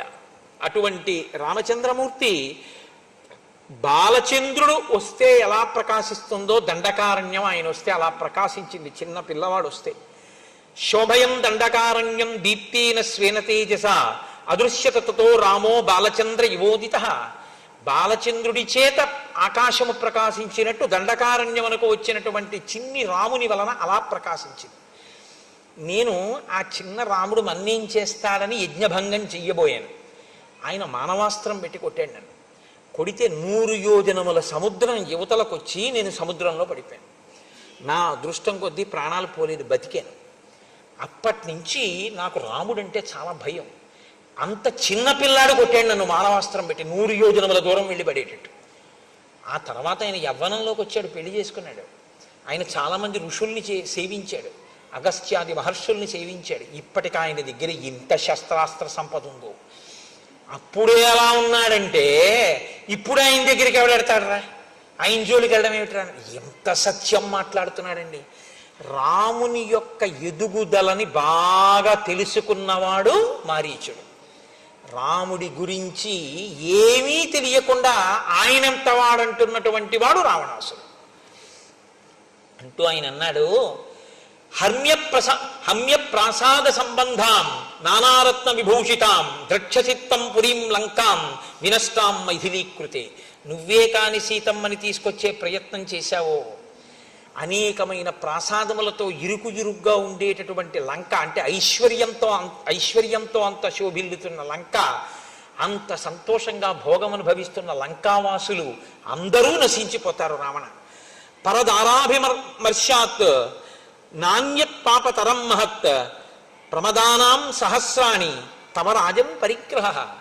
అన్య స్త్రీని కోరుకున్నటువంటి వాడు, పరుల భార్యని కోరుకున్నవాడు జీవితంలో వృద్ధిలోకి వచ్చి బతికి బట్ట కట్టినట్టు లోకంలో ఇప్పటి వరకు లేదు. ఒకటి గుర్తుపెట్టుకోండి, లోకంలో అన్నిటికన్నా కష్టం ఏమిటో తెలుసా అండి? చాలా చాలా కష్టం ఏమిటో తెలుసా? చచ్చిపోవడం. అందుకే మనం పూజ చేస్తే అనాయాసేన మరణం వినా దైన్యేన జీవితం అని అడుగుతారు. ఈశ్వరుడు ఏం చేస్తాడంటే, అందుకు కదండి సనాతన ధర్మంలో మృత్యువు దేవత అయింది, మృత్యుదేవత అంటారు. ఆవిడ తీసుకోలేదనుకోండి, ఆవిడ నేను పట్టుకెళ్ళనండి అప్పుడేందనుకోండి, అయిపోయిందే వాడి పని. నేను ఒకనకొకప్పుడు కాకినాడలో ఒకసారి ఉపన్యాసం చెప్తుంటే, పేరెందుకు చెప్పాలి, ఒకప్పుడు మంచి బలాఢ్యుడై ఉండేటటువంటి వ్యక్తి, నేను ఇంకొక కోణం మాట్లాడకూడదు, ఆయన మీరు ఇక్కడ దాకా వచ్చారని తెలిసింది, ఒక్కసారి మిమ్మల్ని చూస్తానంటున్నారు కోటేశ్వరారు, ఒక్కసారి మా ఇంటికి రండి అని అడిగింది వాళ్ళ ఆవిడే. అడిగితే నేనన్నాను, ఎందుకమ్మా నేను రావడం ఎందుకు, వారం రోజుల నుంచి చెప్తాడు కదా ఆయన రమ్మనండి ఒకసారి, ఇక్కడికి వచ్చి వింటారు కదా కాసేపు అన్నాను. అంటే ఆవిడంది, ఆయన రాగలిగిన స్థితిలో లేరు అసలు, ఆయన ఇప్పుడు మంచం మీద ఉన్నారండి. అంటే నాకు జాలేసింది, అయ్యో అటువంటిప్పుడు మనం వెళ్ళడానికి భేషజం ఏంటి, ఏదో ఇక్కడికే రావచ్చు కదా అన్నాను. కానీ ఆయన నన్ను చూడాలి పాపం మంచాన ఉన్నారంటే నేను వెళ్ళాలి కదా అమ్మ, రేపు కొంచెం తొందరగా వచ్చి మీ ఇంటికి వస్తాను. తొందరగా వచ్చి వాళ్ళ ఇంటికి వెళ్ళాను. వెళితే ఆవిడంది, నేను ఆ మేడ మీదకి తీసుకెళ్తున్నారు నన్ను, ఆయన ఉన్న గదిలోకి తీసుకెళ్తాను. ఆవిడంది, అయ్యా ఏమనుకోకండి, మీ ఉత్తరీయం తీసి కొంచెం ముక్కుకు అడ్డంగా కట్టుకోండి అన్నారు ఆవిడ. అంటే నేను తెల్లబోయాను, ఎందుకమ్మా కట్టుకోవడం ఎందుకన్నాను, మీరు లోపలికి దాకా రాలేరు అన్నారు ఆవిడ. ఇప్పుడు అలా ఎందుకు ఉంటుందా అనుకుని నేను ముక్కుకి ఉత్తరీయం అడ్డు పెట్టుకుని ఆ దగ్గరికి వెడితే ఆయనకి 2 కాళ్ళు చెయ్యి నోరు కూడా పడిపోయి, పడిపోతే దొల్లలేడు, మలమూత్రములు తనవి తాను విసర్జించలేడు, తీయలేడు, ఏదీ పడదు, ఎప్పుడూ అతిసారమే, ప్రాణం పోదు. అసలు నేను గుర్తుపట్టలేకపోయినా ఆయన అస్థిపంజరంలో ఉన్నాడు. మలమూత్రములు వెళ్ళి వెళ్ళి వెళ్ళి వెళ్ళి మొత్తం ఆ గజంతా వాసన పట్టేసింది. 10,000 ఇస్తానన్నా ఎవ్వరూ మేము పనిచేయమన్నారు. అన్నం లేకపోతే ఎక్కడో సత్రంలో తింటాం కానండి, మేము చేయమన్నారు. కాబట్టి ఇప్పుడు భార్య కూడా వెళ్ళి చేసే పరిస్థితి కాదు. కాబట్టి ఇప్పుడు ఆయన నా వంక ఇలా తల తిప్పి చూసి కనుల కొనుకులలోంచి ఇలా నీళ్లు కారితే నమస్కారం చేద్దామని ఉంది ఆయనకి. పాపం నా మీద ఎక్కడో ప్రేమ మిగిలిపోయింది. చేతులు లేవు, నమస్కారం చేయలేడు. కనుకొలుకుల వెంట ఇలా నీళ్లు కారిపోతుంటే ప్రయత్నపూర్వకంగా నేను అయ్యయ్యో ఏం పర్వాలేదు అందామని 1-2-3 అడుగులు వేయిపోయి ఆగిపోయాను హఠాత్తుగా. ఎందుకో తెలుసా అండి, పురుగులు పట్టాయి అప్పటికే. శవం చాలాసేపు ఒక చోట ఉంటే చలికంపులా వస్తుంది, అటువంటి చలికంపు గజంతా 2 అడుగులే వేయగలిగాను నేను. ఇంకా వెళ్ళలేకపోయాను. ఏం పర్వాలేదులేండి అందామంటే మరి ఉత్తరీయం కిందకి జారాలి, నేను ఇంకా ఉండలేకపోయాను, వెళ్ళిపోయాను. ఆ తర్వాత 6 నెలలు ఉన్నాడు ఆయన అలాగా. ఈ దేనికి ఉన్నట్టు అంటే బాధ అనుభవించడానికి ఉన్నాడు. అందుకే మన వాళ్ళు మృత్యువుని దేవతని ఎందుకంటారో తెలుసా అండి, ఈ శరీరము జర్జరీభూతం అయిపోతే దీంట్లోంచి సునాయాసంగా ఆవిడ విడిపించేసింది అనుకోండి, అమ్మయ్య అంట. లేకపోతే ఇప్పటికే చాలా ఖర్చు అయిపోయిందండి, ఇప్పుడు మాత్రం ఏం చేస్తాడు అని ఇంటికి తీసుకెళ్లరు. ఇప్పుడు ఆయన్ని ఎక్కడ పెడతామంటారు, అన్నదమ్ములు వాటాలు వేసుకుంటారు, వీధరుగు మీద పెడతారు, ఆ గదిలో పెడతారు. పలకరించేవాడు ఉండడు, చూసేవాడు ఉండడు, తన అలా పడి ఉండాలి. అలా తీసుకెడుతుంది కాబట్టే సనాతన ధర్మంలో మృత్యువుకి కూడా దేవతాస్థానం ఇచ్చి గౌరవించారు. కాబట్టి వెళ్ళిపోవడం అనేటటువంటిది అంత తేలిక కాదు. రావణ ఏదో అనుకుంటున్నావు, నీ ఒక్కడివి వెళ్ళిపోతాను అనుకుంటున్నావా సీతమ్మ జోలికెడితే? ఇంత భోగం అనుభవిస్తున్న లంక వెళ్ళిపోతుంది అన్నాడు. నిజంగా ఆ ఒక్క మాట కొంచెం జీర్ణం అయ్యి ఉంటేనండి రావణుడికి, అది ఎలా అన్నాడంతే, ఒకవేళ అది కూడా అయితే అని ఆలోచించి ఉంటే నా కళ్ళ ముందు ఇంతమంది వెళ్ళిపోయి నేను ఒక్కనే మిగిలిపోతే ఉన్నట్టా ఊడిపోయినట్టా అని ఒక ఆలోచన చేసి ఉంటే బహుశా మార్పు వచ్చి ఉండేదేమో. అసలు వినడం వల్ల గుణం లేదు కదండి, ఇదే అది వద్దు ఎక్కడం. అందుకు కదండి మహానుభావుడు సులభాహ పురుషారాజంచతం ప్రియవాదిన అప్రియస్యతు పత్యస్య వక్త శ్రోతాచ దుర్లభ అంటూ మొదలెట్టాడు. ఏమి మారీచుడండి మహానుభావుడు. కాబట్టి నాశనం అయిపోతుంది రా లంక, నా మాట విను, వెళ్ళకు సీతమ్మ జోలికి. పరదార జోలికి వెళ్ళి బాగుపడిన వాడు లేడు. అంటే పరదార జోలికి వెళ్ళావో అంత తొందరగా మృత్యువు రాదు, అప్పుడు వస్తుంది. అప్పుడు ఈశ్వరుడు ఏం చేస్తాడంటే తీర్పు స్థానంలో కూర్చుంటాడు, తీయడు, ఉండి ఉపయోగం ఉండదు, అప్పుడు అనుభవంలోకి వస్తుంది పాపం. ఎవరు చూసేవాళ్ళు, అమ్మో సీతమ్మ సుందరకాండలో మాట్లాడుతుంది, ఇంకా వాతలు పెట్టేస్తుంది ఆవిడ, అయితే మాత్రం ఆయనకి అంటిందా. కాబట్టి భవస్వదార నిరత స్వకులం రక్ష రాక్షస మానం బుద్ధించ రాజ్యంచ జీవితం చేష్టమాత్మన కళత్రాణి చ సౌమ్యాని మిత్రవర్గం తథైవచ యదిచ్ఛసి చిరం భోక్తం మాకృధా రామ విప్రియం. నీ దార యందు, నీ భార్యల యందు నువ్వు తృప్తి పొందు, నీ కులాన్ని నువ్వు రక్షించుకో, నీ యొక్క గౌరవాన్ని నువ్వు కాపాడుకో, నీ బుద్ధిని సక్రమంగా ఉంచుకో, నీ రాజ్యాన్ని కాపాడుకో, నీ జీవితాన్ని కాపాడుకో. కళత్రానికి సౌమ్యాన్ని, నీ యొక్క భార్యలతో నువ్వు సంతోషంగా ఉండాలని నువ్వు కోరుకుంటే, మిత్రవర్గం తథైవచ, నీ మిత్రులు సంతోషంగా ఉండాలని కోరుకుంటే, యదీచ్ఛసి చిరం భోక్తం, నువ్వు చాలా కాలం ఇలా సుఖాలు అనుభవించాలనుకుంటే మాకృధా రామ విప్రియం, రామునికి మాత్రం అపకారం చేద్దాము అని ఎప్పుడూ అనుకోకు. నేను ఒకప్పుడు మృగరూపాన్ని దాల్చి ఇంకొక ఇద్దరు మిత్రులతో కలిసి రాముడు అరణ్యవాసం చేస్తుండగా వెళ్ళాను. రాముడు కూర్చుని ఉన్నాడు. అప్పుడు నేను అనుకున్నాను, ఇప్పుడు తాపసి కందమూలాలు తింటున్నాడు, చాలా కాలమైంది కదా, అప్పుడు మానవాస్త్రం పెట్టి కొట్టాడని గుర్తు తెచ్చుకుని ఒక క్రూర మృగం రూపంలో ఉన్నాను కాబట్టి ఇప్పుడు నన్ను ఏం చెయ్యగలడని రాముడి మీదకు పరిగెత్తాను. తాపసం నియతాహారం సర్వభూత హితేరతం సోహం వనగతం రామం పరిభూయ మహాబలం. ఆయన బలాన్ని తిరస్కరించి ఆయన మీదకి మృగరూపంలో పరిగెత్తాను. తాపసోయమితి జ్ఞాత్వా పూర్వవైరమనుస్మరం, అప్పుడు నన్ను అస్త్రం పెట్టి కొట్టినటువంటి విషయం నా జ్ఞాపకంలో ఉంది, ఇప్పుడు ప్రతీకారం తీర్చుకుందామని వెళ్ళాను. అభ్యదానం హి సంక్రుద్ధ తీక్ష్ణ శృంగో మృగాకృతి, నేను వాడి అయిన కొమ్ములతో మృగరూపంలో ఉన్నానప్పుడు. జింఘాసుర కృత ప్రజ్ఞ తం ప్రహారమనుస్మరన్, పూర్వపు దెబ్బ స్మరించి ఇప్పుడు రాముణ్ణి చంపుదామని వెళ్ళాను. ఆయన ఏం చేశాడంటే వాడి అయినటువంటి బాణములను ఎక్కుపెట్టి ప్రయోగించాడు. నాతో వచ్చినటువంటి వాళ్ళు అక్కడే ఆ బాణపు దెబ్బ గుండెల్ని చీల్చి చంపేసింది. నేను అటు ఇటు తిరిగి ఆ బాణపు దెబ్బ తప్పుకుని పారిపోయించాను. బాణం నాకు తగలలేదు, కానీ ఇహ ప్రవ్రాజితో యుక్త తాపసోహం సమాహిత, ఆ రోజు పారిపోయి వచ్చిన వాడిని అప్పటి నుంచి ఓ పర్ణశాల కట్టుకుని తపస్సు చేయడం మొదలెట్టాను. ఇహ బయటికి వెళ్ళటం ఎందుకు వెళ్ళటం లేదంటావేమో, వృక్షే వృక్షే చ పశ్యామి చీర కృష్ణాజినాంబరం గృహీత ధనుషం రామం పాశహస్తం ఇవాంతకం. నేను ఎక్కడికన్నా బయటికి వెళ్ళాననుకో, వృక్షే వృక్షే చ పశ్యామి చీర కృష్ణాజినాంబరం, ఇలా తలెత్తి చూస్తే ఏ చెట్టు మీద ఏ కొమ్మ మీద చూసినా సరే నారచీర కట్టుకుని చేతిలో ధనస్సు పట్టుకుని రాముడు కనబడుతూ ఉంటాడు. ఎన్ని చోట్లని పరిగెత్తను, ఎక్కడికి పరిగెత్తినా రాముడే కనబడుతూ ఉంటాడు.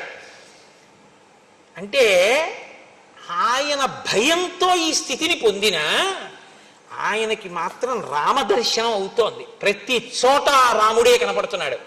వనం కనపడటం లేదు, రాముడు కనపడుతున్నాడు. విశ్వం కనపడలేదు, విశ్వనాథుడు కనపడినట్టు, లోకము స్థానంలో లోకేశ్వరుడు కనపడినట్టు ఆయనకి రాముడే కనపడుతున్నాడు, కానీ భక్తితో మాత్రం కాదు. కాబట్టి ఇహ నాకు వృక్షే వృక్షే చ పశ్యామి చీరకృష్ణాజినాంబరం గృహీత ధనుషం రామం పాశహస్తమివాంతకం.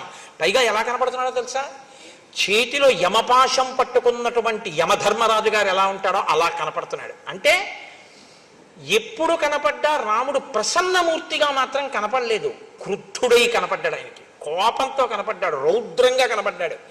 అంటే ఈయన చాలా భయంతో కూడినటువంటి స్థితిలో ఉన్నాడు తప్ప తక్కువేమి మనకు రాముండొక్కడుండు వరకు అన్న స్థాయిని మాత్రం పొందలేకపోయాడు. అంటే గతం యొక్క అనుభవాలు ఇంకా ఈయన్ని వెంటాడాయి.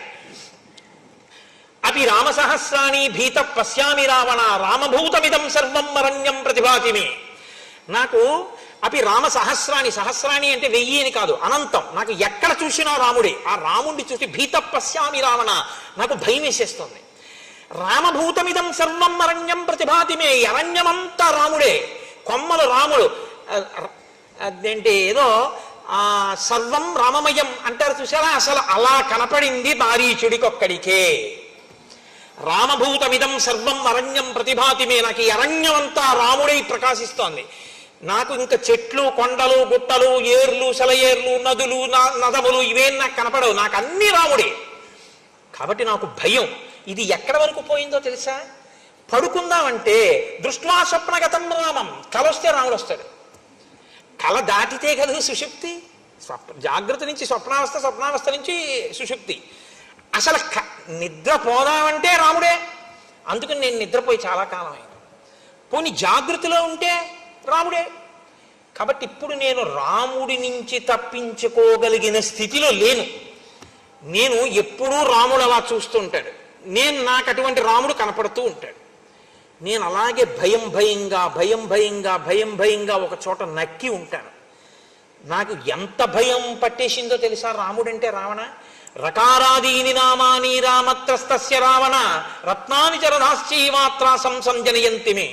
నా దగ్గరికి ఎవరైనా వచ్చి రాతో మొదలెట్టినటువంటి అక్షరంతో ప్రారంభమైన పదాన్ని పలకబోయి రత్నం అందామని అన్నారనుకో, నేను పారిపోతాను. రామ అంటాడేమో తర్వాత. రత్నాని చ రథాశ్చైవ, రథం అందామని రా అన్నాడు అనుకోండి, నేను పారిపోతాను. ఎందుకంటే తర్వాత మా అంటాడేమో అని భయం. నాకు రా అని వినపడితే పారిపోతాను. నాకంత భయం పట్టేసిందయా. నాకు రామ అంటే భయం, రాముడే నాకు కనపడుతూ ఉంటాడు. నాకు ఇంకేం కనపడటం లేదు వచ్చిన బాధ. నాకు చెట్లు పుట్టలు ఏం లేవు, అన్ని రాముడే. అది ఎలా పాశహస్త వివాంతకం, చంపేసేటటువంటి యముడిలో కనపడుతూ ఉంటాడు నాకు. కాబట్టి అయినా నేను తెలియక అడుగుతాను, రావణ మీ చెల్లెలు ముక్కు చెవులు కోసేశారు, ఖరదూషణాదుల్ని చంపేశాడు, ఉత్తిని చంపేశాడని చెప్పావు కదా, ఏ పని లేకుండా చంపేశాడన్నా నేను చెప్పనా యథార్థం ఏమిటో? ఇది శూర్పణకాహేతో జనస్థానగతకర అతివృత్తో హతపూర్వం రామేణా కృష్ణకర్మణా అత్ర బ్రూహి యథాతత్వం కో రామస్య వ్యతిక్రమ.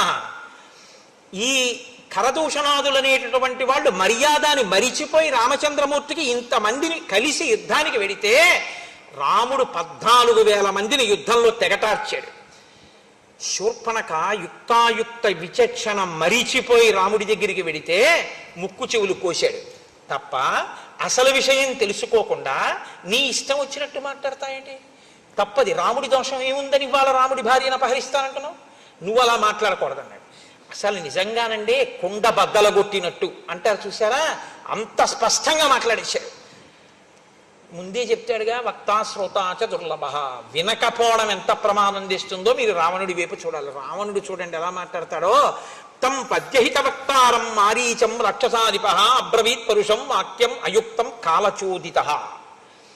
కాలుని చేత చోదితమైన వాడు అంటే యమధర్మరాజు గారి చేత గ్రసింపబడడానికి సిద్ధంగా ఉన్నవాడికి మంచి మాట తలకెందుకు ఎక్కుతుంది?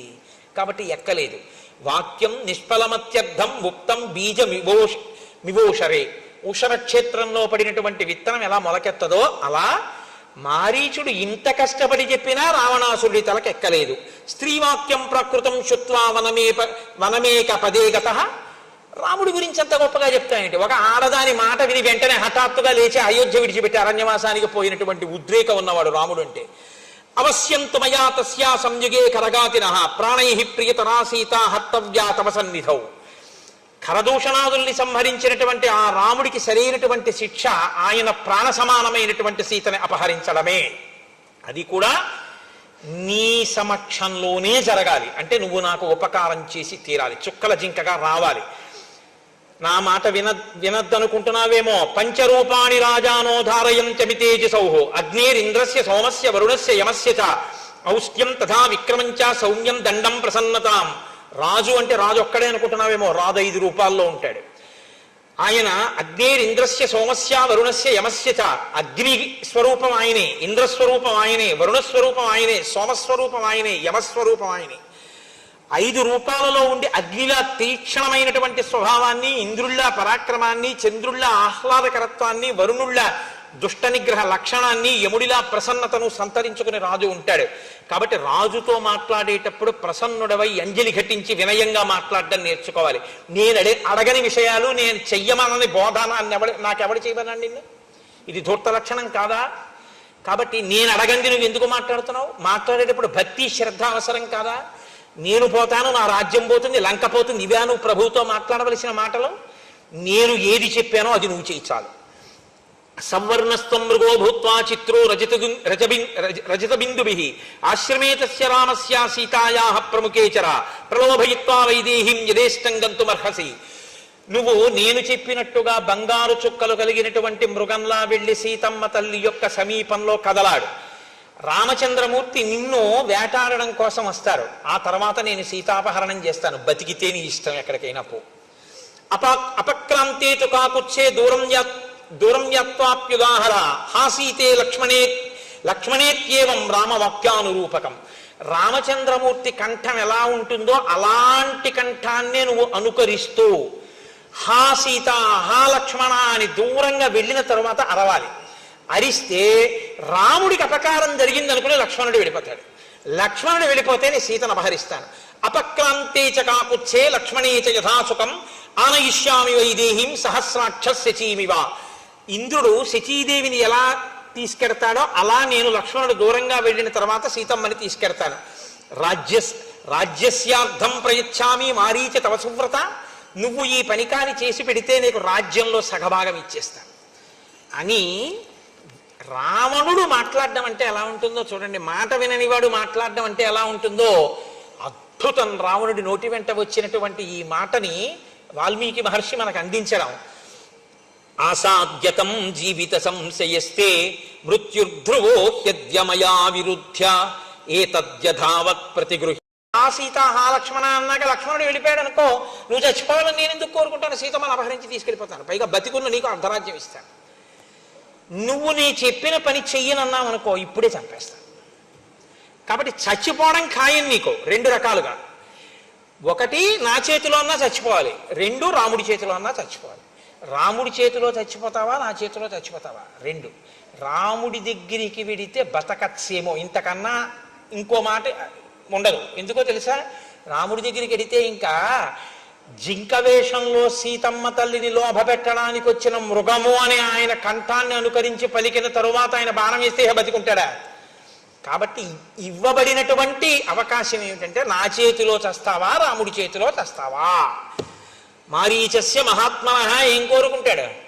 రాముడి చేతిలో చచ్చిపోవడాన్నే కోరుకుంటాడు. చచ్చిపోవడం అన్నది ఎలాగో తథ్యం, ఈ రాముడి చేతిలో ఎందుకు చావు? కాబట్టి ఆఖరి అవకాశంగా ఇంకొక మాట చెప్పి చూస్తాను ఏమంటాడో.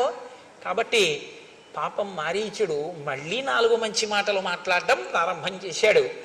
ఆ మంచి మాటలు ఏమిటో ఏదో గబగబా చెప్పేయడం నాకు ఇష్టం లేదు. ఎందుచేతనంటే మారీచుడి మాటలంటే అత్యద్భుతం ఆ మాటలు. కాబట్టి రేపటి రోజున నేను ఆ మిగిలినటువంటి మాటల్ని చెప్పి మిగిలినటువంటి కథాక్రమాన్ని రామచంద్రమూర్తి ఎంతవరకు పలికిస్తే అంతవరకు రేపటి రోజున పలికేటటువంటి ప్రయత్నం చేస్తాను.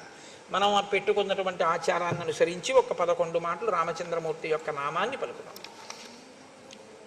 పాహి కృష్ణాయనచు ద్రౌపది పలికినది శ్రీరామనామము. రామనామము రామనామము రమ్యమైనది రామనామము. గోచరంబగు జగము లోపల గోప్యమైనది రామనామము. రామనామము రామనామము రమ్యమైనది రామనామము. బ్రహ్మ సత్యము జగన్మిథ్యాభావమే శ్రీరామనామము. రామనామము రామనామము రమ్యమైనది రామనామము. భక్తితో భజించు వారికి ముక్తి నొసగును రామనామము. రామనామము రామనామము రమ్యమైనది రామనామము. భగవదర్పిత కర్మ పరులకు పట్టుబడు శ్రీరామనామము. రామనామము రామనామము రమ్యమైనది రామనామము. సకల జీవులలోన వెలిగే సాక్షిభూతము రామనామము. రామనామము రామనామము రమ్యమైనది రామనామము. ఆంజనేయుని వంటి భక్తులకాశ్రయమము ఆశ్రయము శ్రీరామనామము. రామనామము రామనామము రమ్యమైనది రామనామము.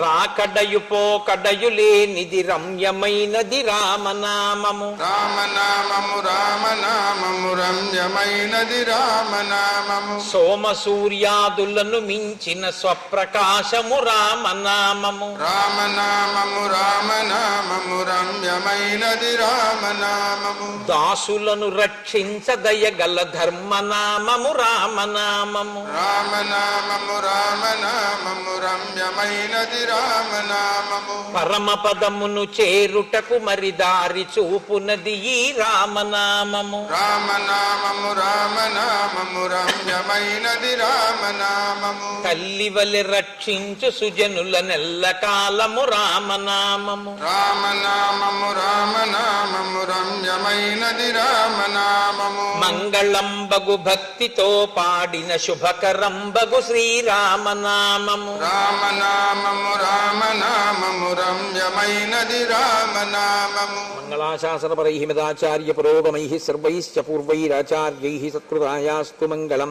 మంగళం కోసలేంద్రాయ మహనీయ గుణాత్మనే చక్రవర్తి తనూజాయ సర్వభౌమాయ మంగళం. ఉమాకాంతాయ కాంతాయ కామితార్థప్రదాయినే శ్రీగిరీశాయ దేవాయ మలినాథాయ మంగళం. కరచరణకృతం వా కర్మవాక్కాయజం వా శ్రవణనైనజం వా మానసం వాపరాధం విహితం వా సర్వమేత్తక్షమస్వ. శివ శివ కరుణాబ్ధే శ్రీమహాదేవ శంభో. సర్వం శ్రీ ఉమామహేశ్వర పరబ్రహ్మార్పణమస్తు.